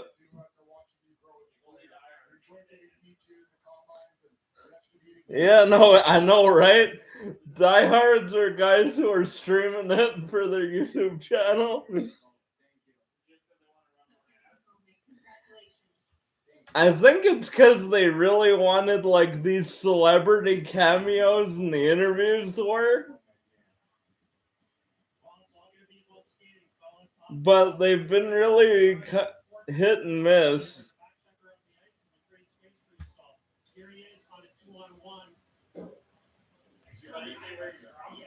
He didn't. He's clearly a Flames fan, but he didn't say where he was from.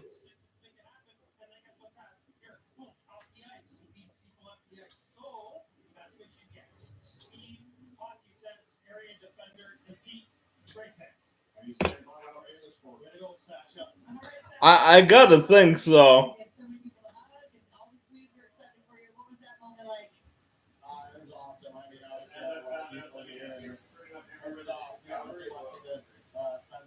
Calgary and South.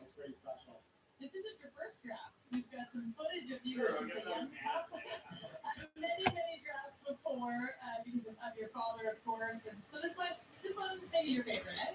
Yeah, this one's pretty special. Obviously, I've been with you already, but yeah, this one's unreal. Well, congratulations. This one will be So 4 picks to go. 4 picks. 29 out of 32.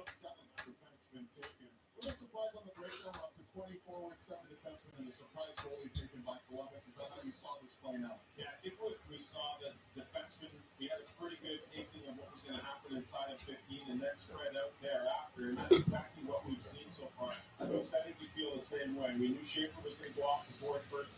I'm really liking Fiddler or Colin Pot. Now that we've got Reshny, Potter's a rocket. The hands need work, but he's faster than almost anybody. I would really like that as an asset now that we've got our first guy. But do we trade 32?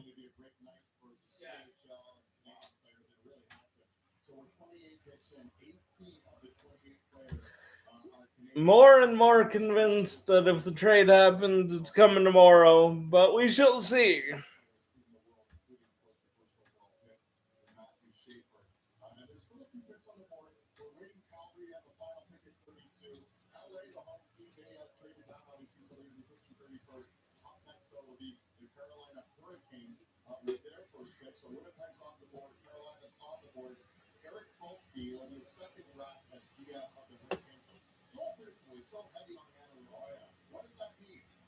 Sitting on a certain player, so someone that would fit the criteria that Eric Paulsky and his handpicked group would be craving to get. A trade back. I mean, 48 picks here in the last 5 years, and trade back would be the thing that they have done over and over again repeatedly. More darts to the dartboard. That is a basic premise of analytics. Gastron's also another good one. Good point online here.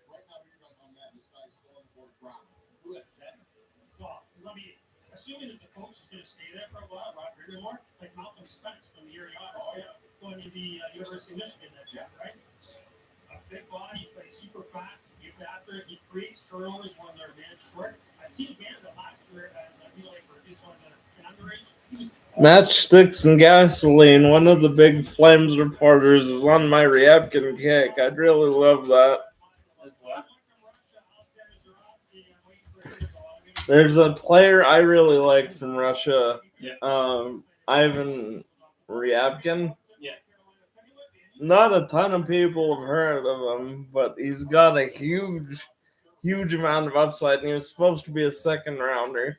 Now that you got that center from Victoria, I think you don't mind going for a bit of a swing on the guy you could have taken later, because he's been scoring like a madman in Russia. So, what, do they think he might not come over? Is that why he's gone so late, or just because it's Russia, you get an automatic drop being from there, unless you're Evgeny Malkin or Ovechkin. I see.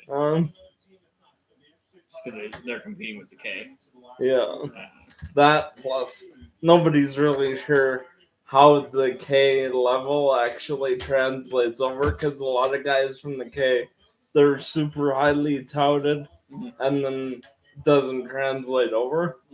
Or you get a guy that doesn't want to come over. You get somebody like Ivan Chervenka, who we signed, who doesn't end up turning in anything, even when they're considered the best player outside of the National Hockey League.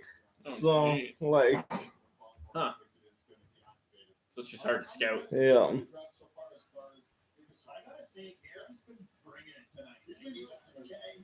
I do think they trade Vladar if they can. Because he's a UFA, I don't think anybody's going to trade for his rights. I think if you were going to... I could see a sign and trade, though. That's what I was saying, but I think that would have happened earlier if it was going to happen. Vladar, you could trade straight across for a second. Fair enough.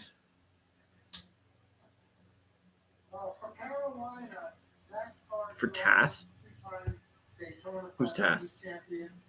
Oh, I said Raz. Yeah, Raz. Okay, I'm just dumb. And as you'll see, he's right in the middle I heard your answer to the streaming tomorrow. It didn't make sense at the time, but now it does. Yeah.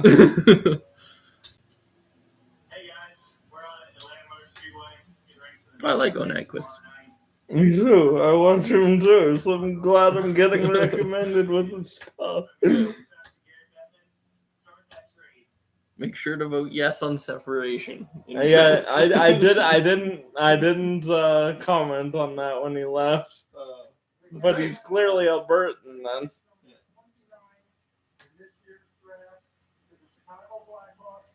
Oh, trade. Yeah, to Chicago.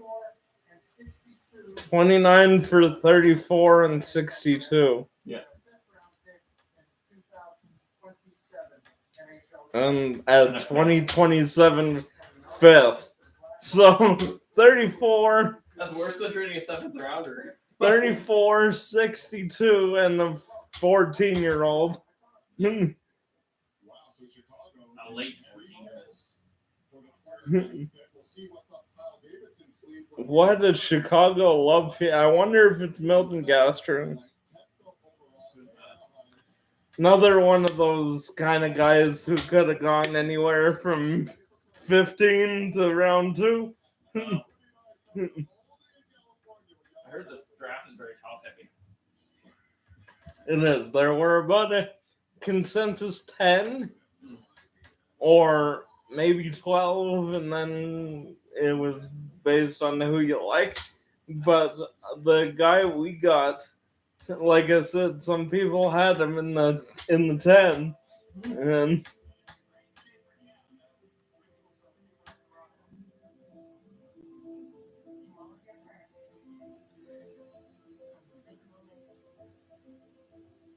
I've seen this Rogers commercial about 7 times in the 4 hours we've been doing this. Oh, that's been one of the go-to ads during the draft here.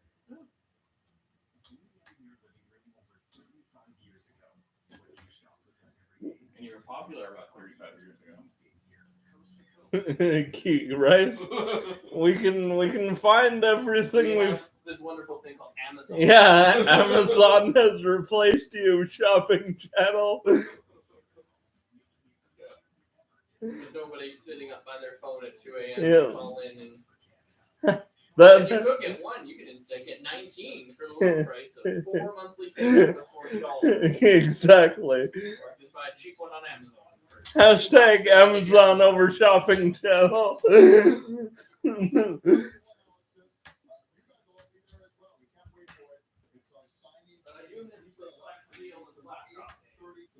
Me too, man.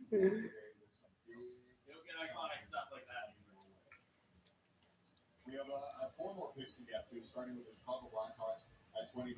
So you go, Jason, you trade 3 picks to move up to 29. They must highly covet whoever this is. Absolutely.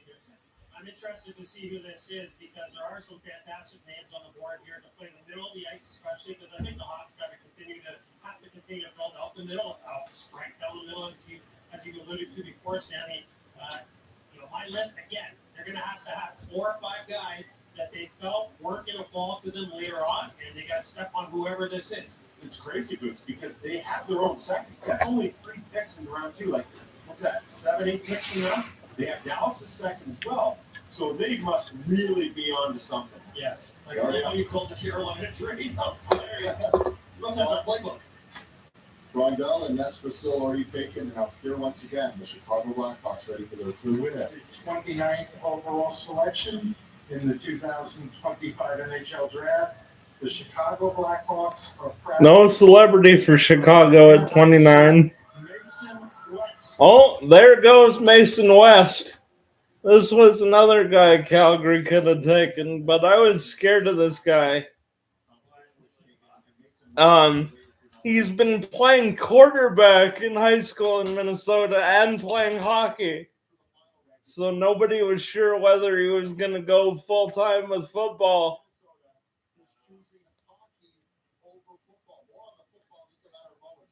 He's apparently gone full-time hockey, but with you spending half your teenage years playing both, I gotta wonder what the development curve is like. also assuming that someone else had him in the next 5 or 6 picks, which could have been a possibility if you have multiple seconds. But this one, a little bit of a shocker to me. You probably could have got him in round 2. But that's another one of those guys like Ryabkin, who I wouldn't have minded the Flames taking a swing on at 32, because he's been lighting up high school.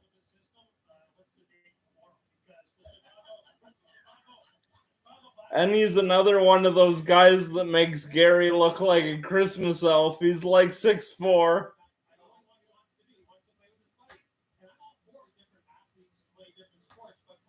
Your quarterback, he's already made you mentioned the rise. The reason that he rolls is because he made the commitment to be a hockey player over football. Well, that's not surprised to hear that there's some confusion. I mean, based on what he's saying, he said, I'm 100% committed to hockey. Are you not thinking, Well, how can you be if you're going back to play football? That's not 100% commitment in my mind. He does say he wants to win a state championship in football, and then essentially. Yeah, he is going back to play another season of football. So, like, what the heck? This guy freaks me out, but it could be a great pick. So, all right, let's talk about Mason West, the hockey player, with the assumption that he's going to stick to hockey. Hey, look at this guy. This guy is. Listen, I don't want to give a shit on him because it's his day. Okay, so here at the high school level, you're seeing he's a man child, right? Some of these guys are just not able to compete with his side. Here's what I really like about him. I've been watching the Dyna. That's a really fun place to watch hockey, by the way. There's Dyna. Kirk Giles, ex-Minnesota North Star, head coach there. Anyways, here when he's in playing for Fargo on the USHL, goal in 8 apples when he was down there. He was around. We are at 9:12 local time. Still 3 picks to go.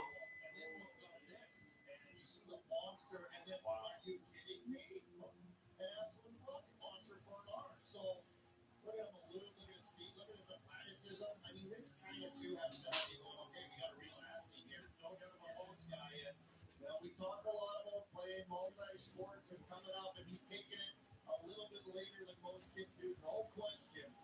But you watch this, you go, oh boy, this is pretty incredible to watch. I saw him with football this morning walking by. I mean, you can see it in his hands. Like, I'm telling you, this guy could be an absolute champ. It could be a home run here, guys. No question about it. Because he hasn't used his balls to concentrate on hockey. When that starts to become part of the program, you talk about the rise he made in the rankings, DA. There's going to be a huge rise in his development and his play once he's fully played. All right, so take all of this voice and take you to the conversation. You're Val Davidson. You're going to call it Mason West, and what are you going to say?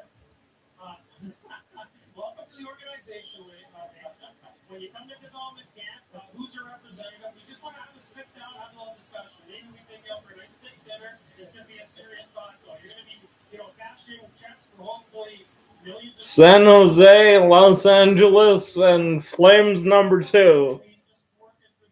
Let's see how it goes.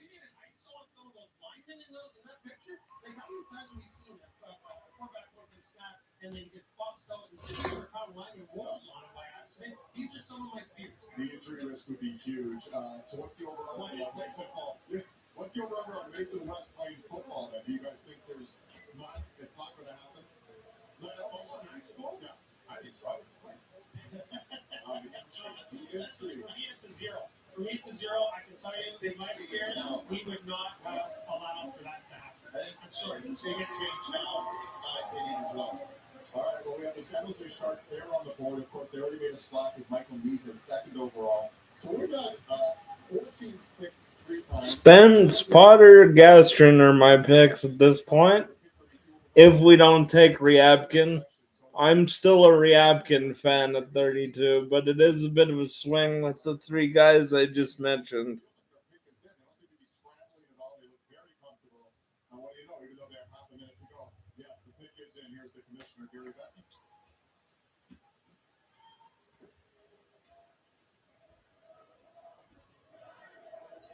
Making the 30th selection for the Sharks, we have Bailey again. Hello, I'm getting a little emotional back there watching all these dreams come true. Congratulations. WWE wrestler Bailey is back to pick for San Jose again. Last time she picked Misa. With the 30th overall selection in the 2025 NHL Draft, the San Jose Sharks are proud to select for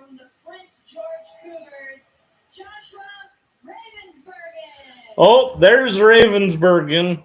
He's who I would have taken if you're picking a goalie instead of that random from Russia that Columbus took that they could have taken in the 4th round. This is if you get a good goalie here, this is a steal. I don't really love taking goalies in the 1st round personally, just because like you can get goalies later in the draft that are probably going to develop in a similar way unless you're really, really sold on a guy. You're passing up on a lot of skill position picks.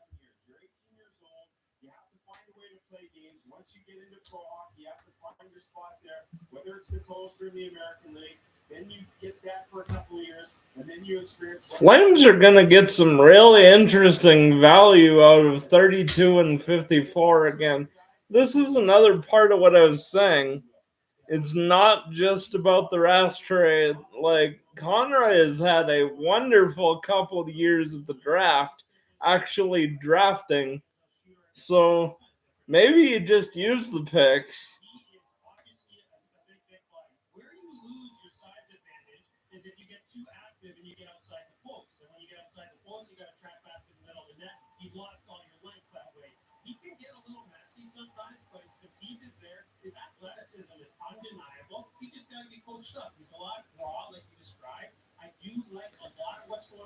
All right, LA, and then us, and then we're done for the night. Let's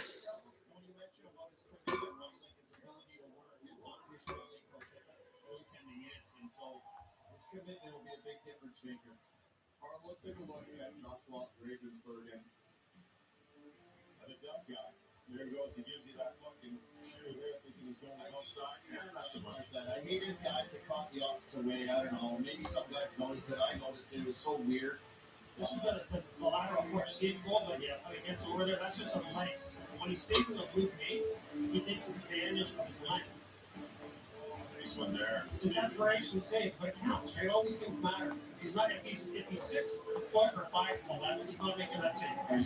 And you know, let's send it down to Joshua over our viewers. All right, I actually feel nervous. He's hit a little bit, but now you can bring it. How's the feel? It's incredible. And sure, it's so exciting to be here with the family. If I'm here, my name get called. It's something that's hard to explain. So you heard a lot of cheers.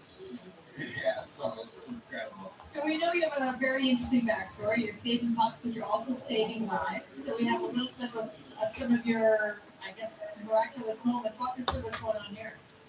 Just back aggressive a long time ago. There's a kid kind of hanging on the chairlift, and one of my buddies had the idea to kind of grab the rope from the side of the net, and a bunch of us were able to help him kind of catch him, which was really cool to be part of. Well, there's not a lot of snow in San Jose. Yeah, super. Congratulations, you had the best time. Thank you.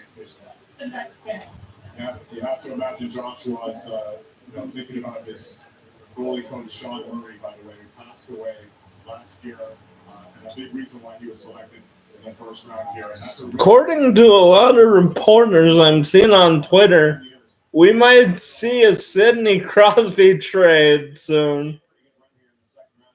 A lot of smoke around Crosby to Colorado to go play with McKinnon.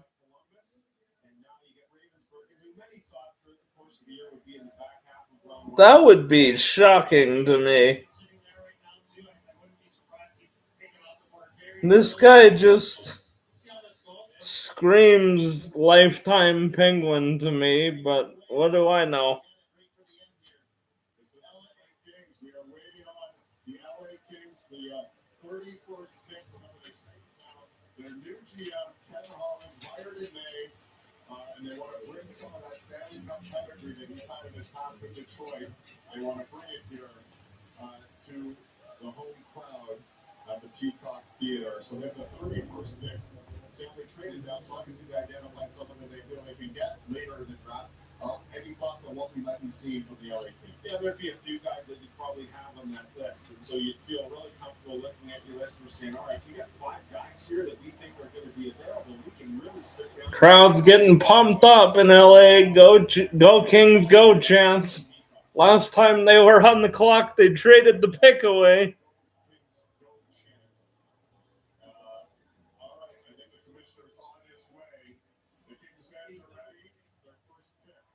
This time they're picking.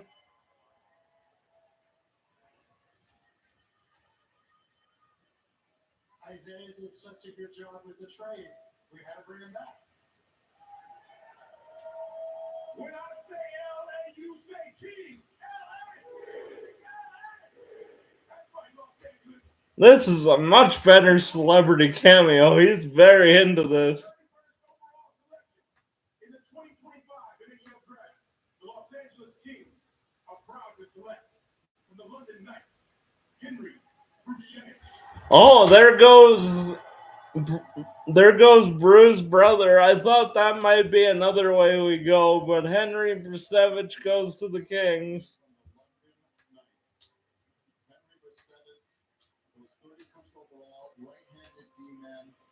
I would have been happy with that just because we could have had an all Bruchevich pair.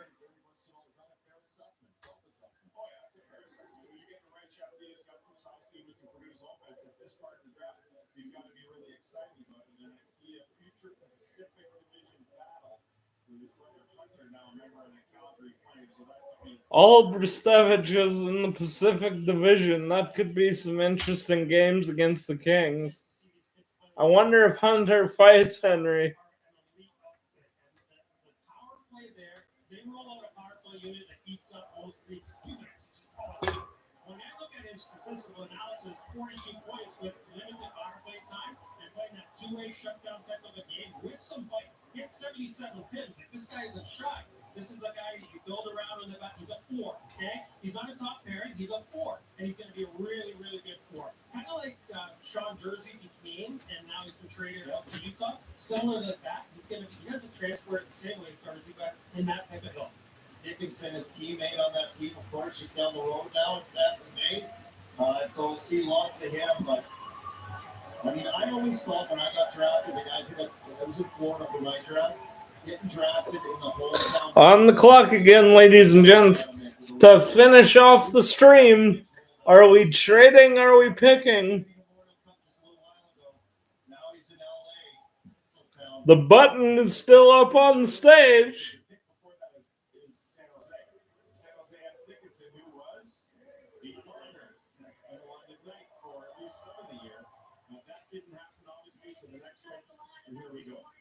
Through the draft, what would you like to say to your newest piece of the puzzle here?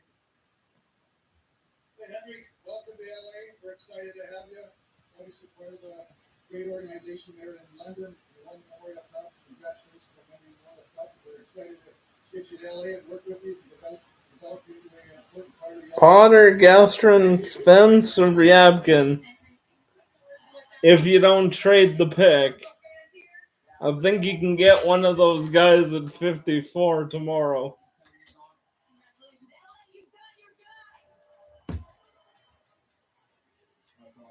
As you said, there's a certain energy with the home crowd selecting, and Henry seemed to be enjoying every minute of it. You're going to take a look at some. So see that? He challenges the middle lane, and he's got the agility to flip the script and then get out there with an active stick and make a play. He closes really well. His read and react guys is very responsible. He's underrated in a lot of categories. And when you go watch Super Elite Junior teams, sometimes guys play just a shade under the radar, and you got to be on time scouting these guys. This is a fantastic. Right game, Eddie. Last pick of the day. Coming up at 9:25.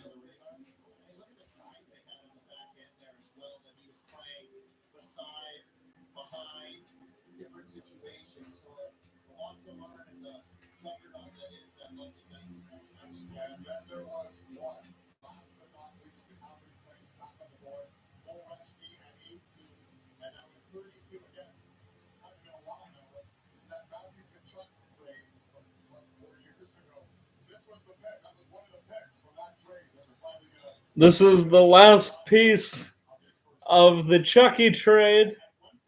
Let's see how that turns out.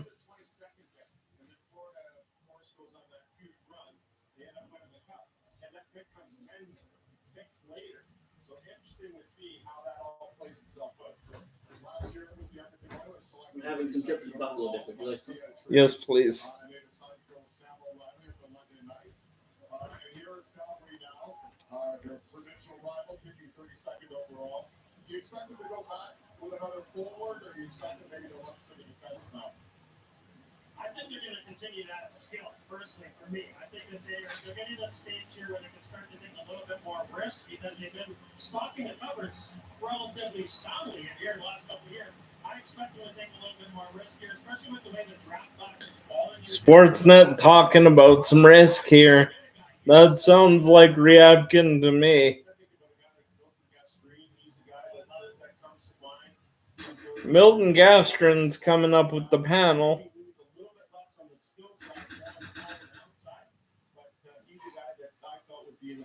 Still available here. Yeah, another Western League guy they took before. Maybe they like to keep it out there, out in Calgary. Maybe they lean towards a lot of Western guys taking in this first round. It's been a lot. My count, we're up to 21 CHL players. We'll see if that trend continues. Calgary Flames making their second one here. We didn't trade it.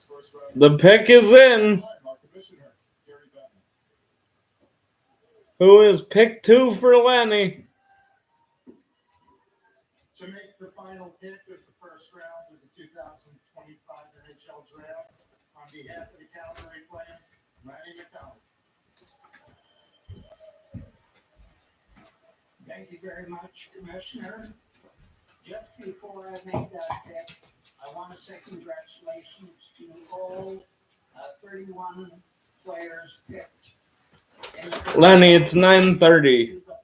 You don't have to congratulate everybody. He's Lanny McDonald. Have you ever seen him make a short speech? Well, and he's like the nicest dude ever, so he's gonna be like super congratulatory. But like, it's been 4.5 hours, Lanny, man.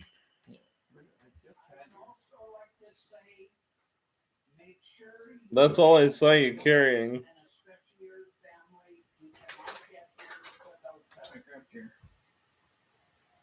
I don't think you did. With the 32nd overall pick in the 2025 I did. NHL Draft, the Calgary Flames are proud to select from the Arizona State University, Cullen Potter. It's Potter. They went with the speedy guy. This guy is incredibly fast. He's missing some other tools, but I guess you can teach that a little bit. He's faster than almost anybody in the draft. Oh, wow. So it's a bit of a gamble. I mean, if it works, you got something going there, and it's another center. But there's tools missing there.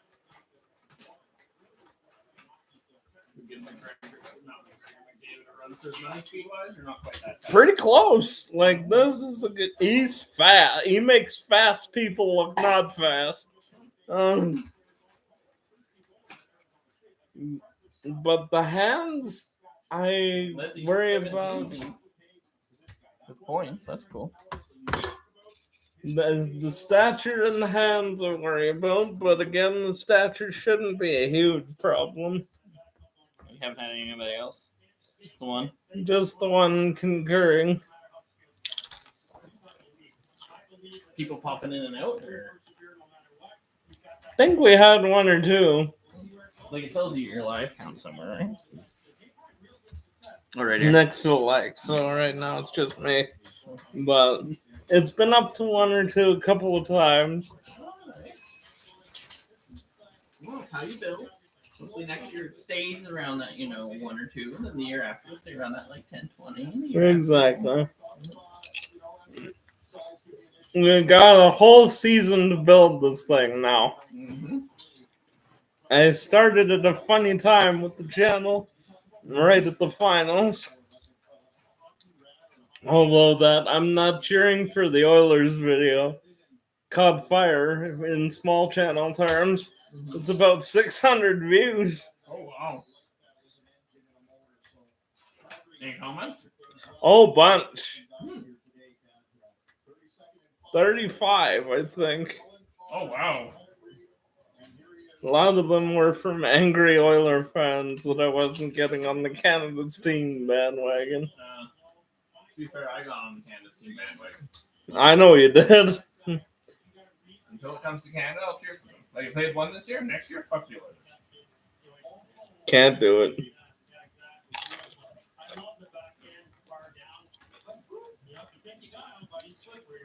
Ooh. I mean, if you're doing that, this is a great pick at 32.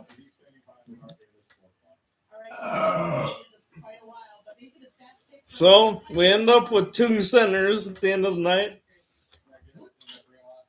Cole Reshney and Colin Potter. Well, we're weak at center, so I'm not unhappy with either of those things. High skill, both guys. No Rass trade tonight, so I'm going to hear a lot of that on socials. I said it was going to happen this weekend.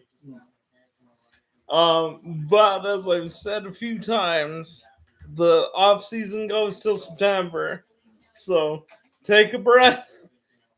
I know you won't, because everybody wanted that trade to move up tonight. But take a breath. It's gonna happen. They're miles off on a contract extension. And we got two centers. Does he have like 1 year remaining, or if he doesn't sign, he doesn't play? We got a year remaining, so. No, they're in no rush then. Well, yeah, but everybody's worried about something like last year where Hannafin got to the trade deadline and it was perceived they didn't get a ton of value for him. They got more than nothing. Yeah, I'm not fussed about it as long as it happens. They end up getting traded like almost immediately after. Yeah. So. I watched this. I love this team. Back up? Yeah. Yeah, I just finished watching that today. All 4 seasons, or just the season finale of season 4? Season finale. No, like all. I've watched them all. And then season 4 just came out. Yeah. I thought there was one more episode, because the way the last episode was today. Oh, 8 was the last one. 8 was the last one. Okay, I watched that. I haven't seen 8 yet. So. It's an only episode tomorrow at 9. Yeah, but they go up earlier on Disney Plus and stuff. So yeah. Anyway, guys, for anybody who's watching this in the VOD, this is where we're gonna cut the stream off for tonight. And I'm just gonna finish my Canada Day weekend. Happy Canada Day, everybody.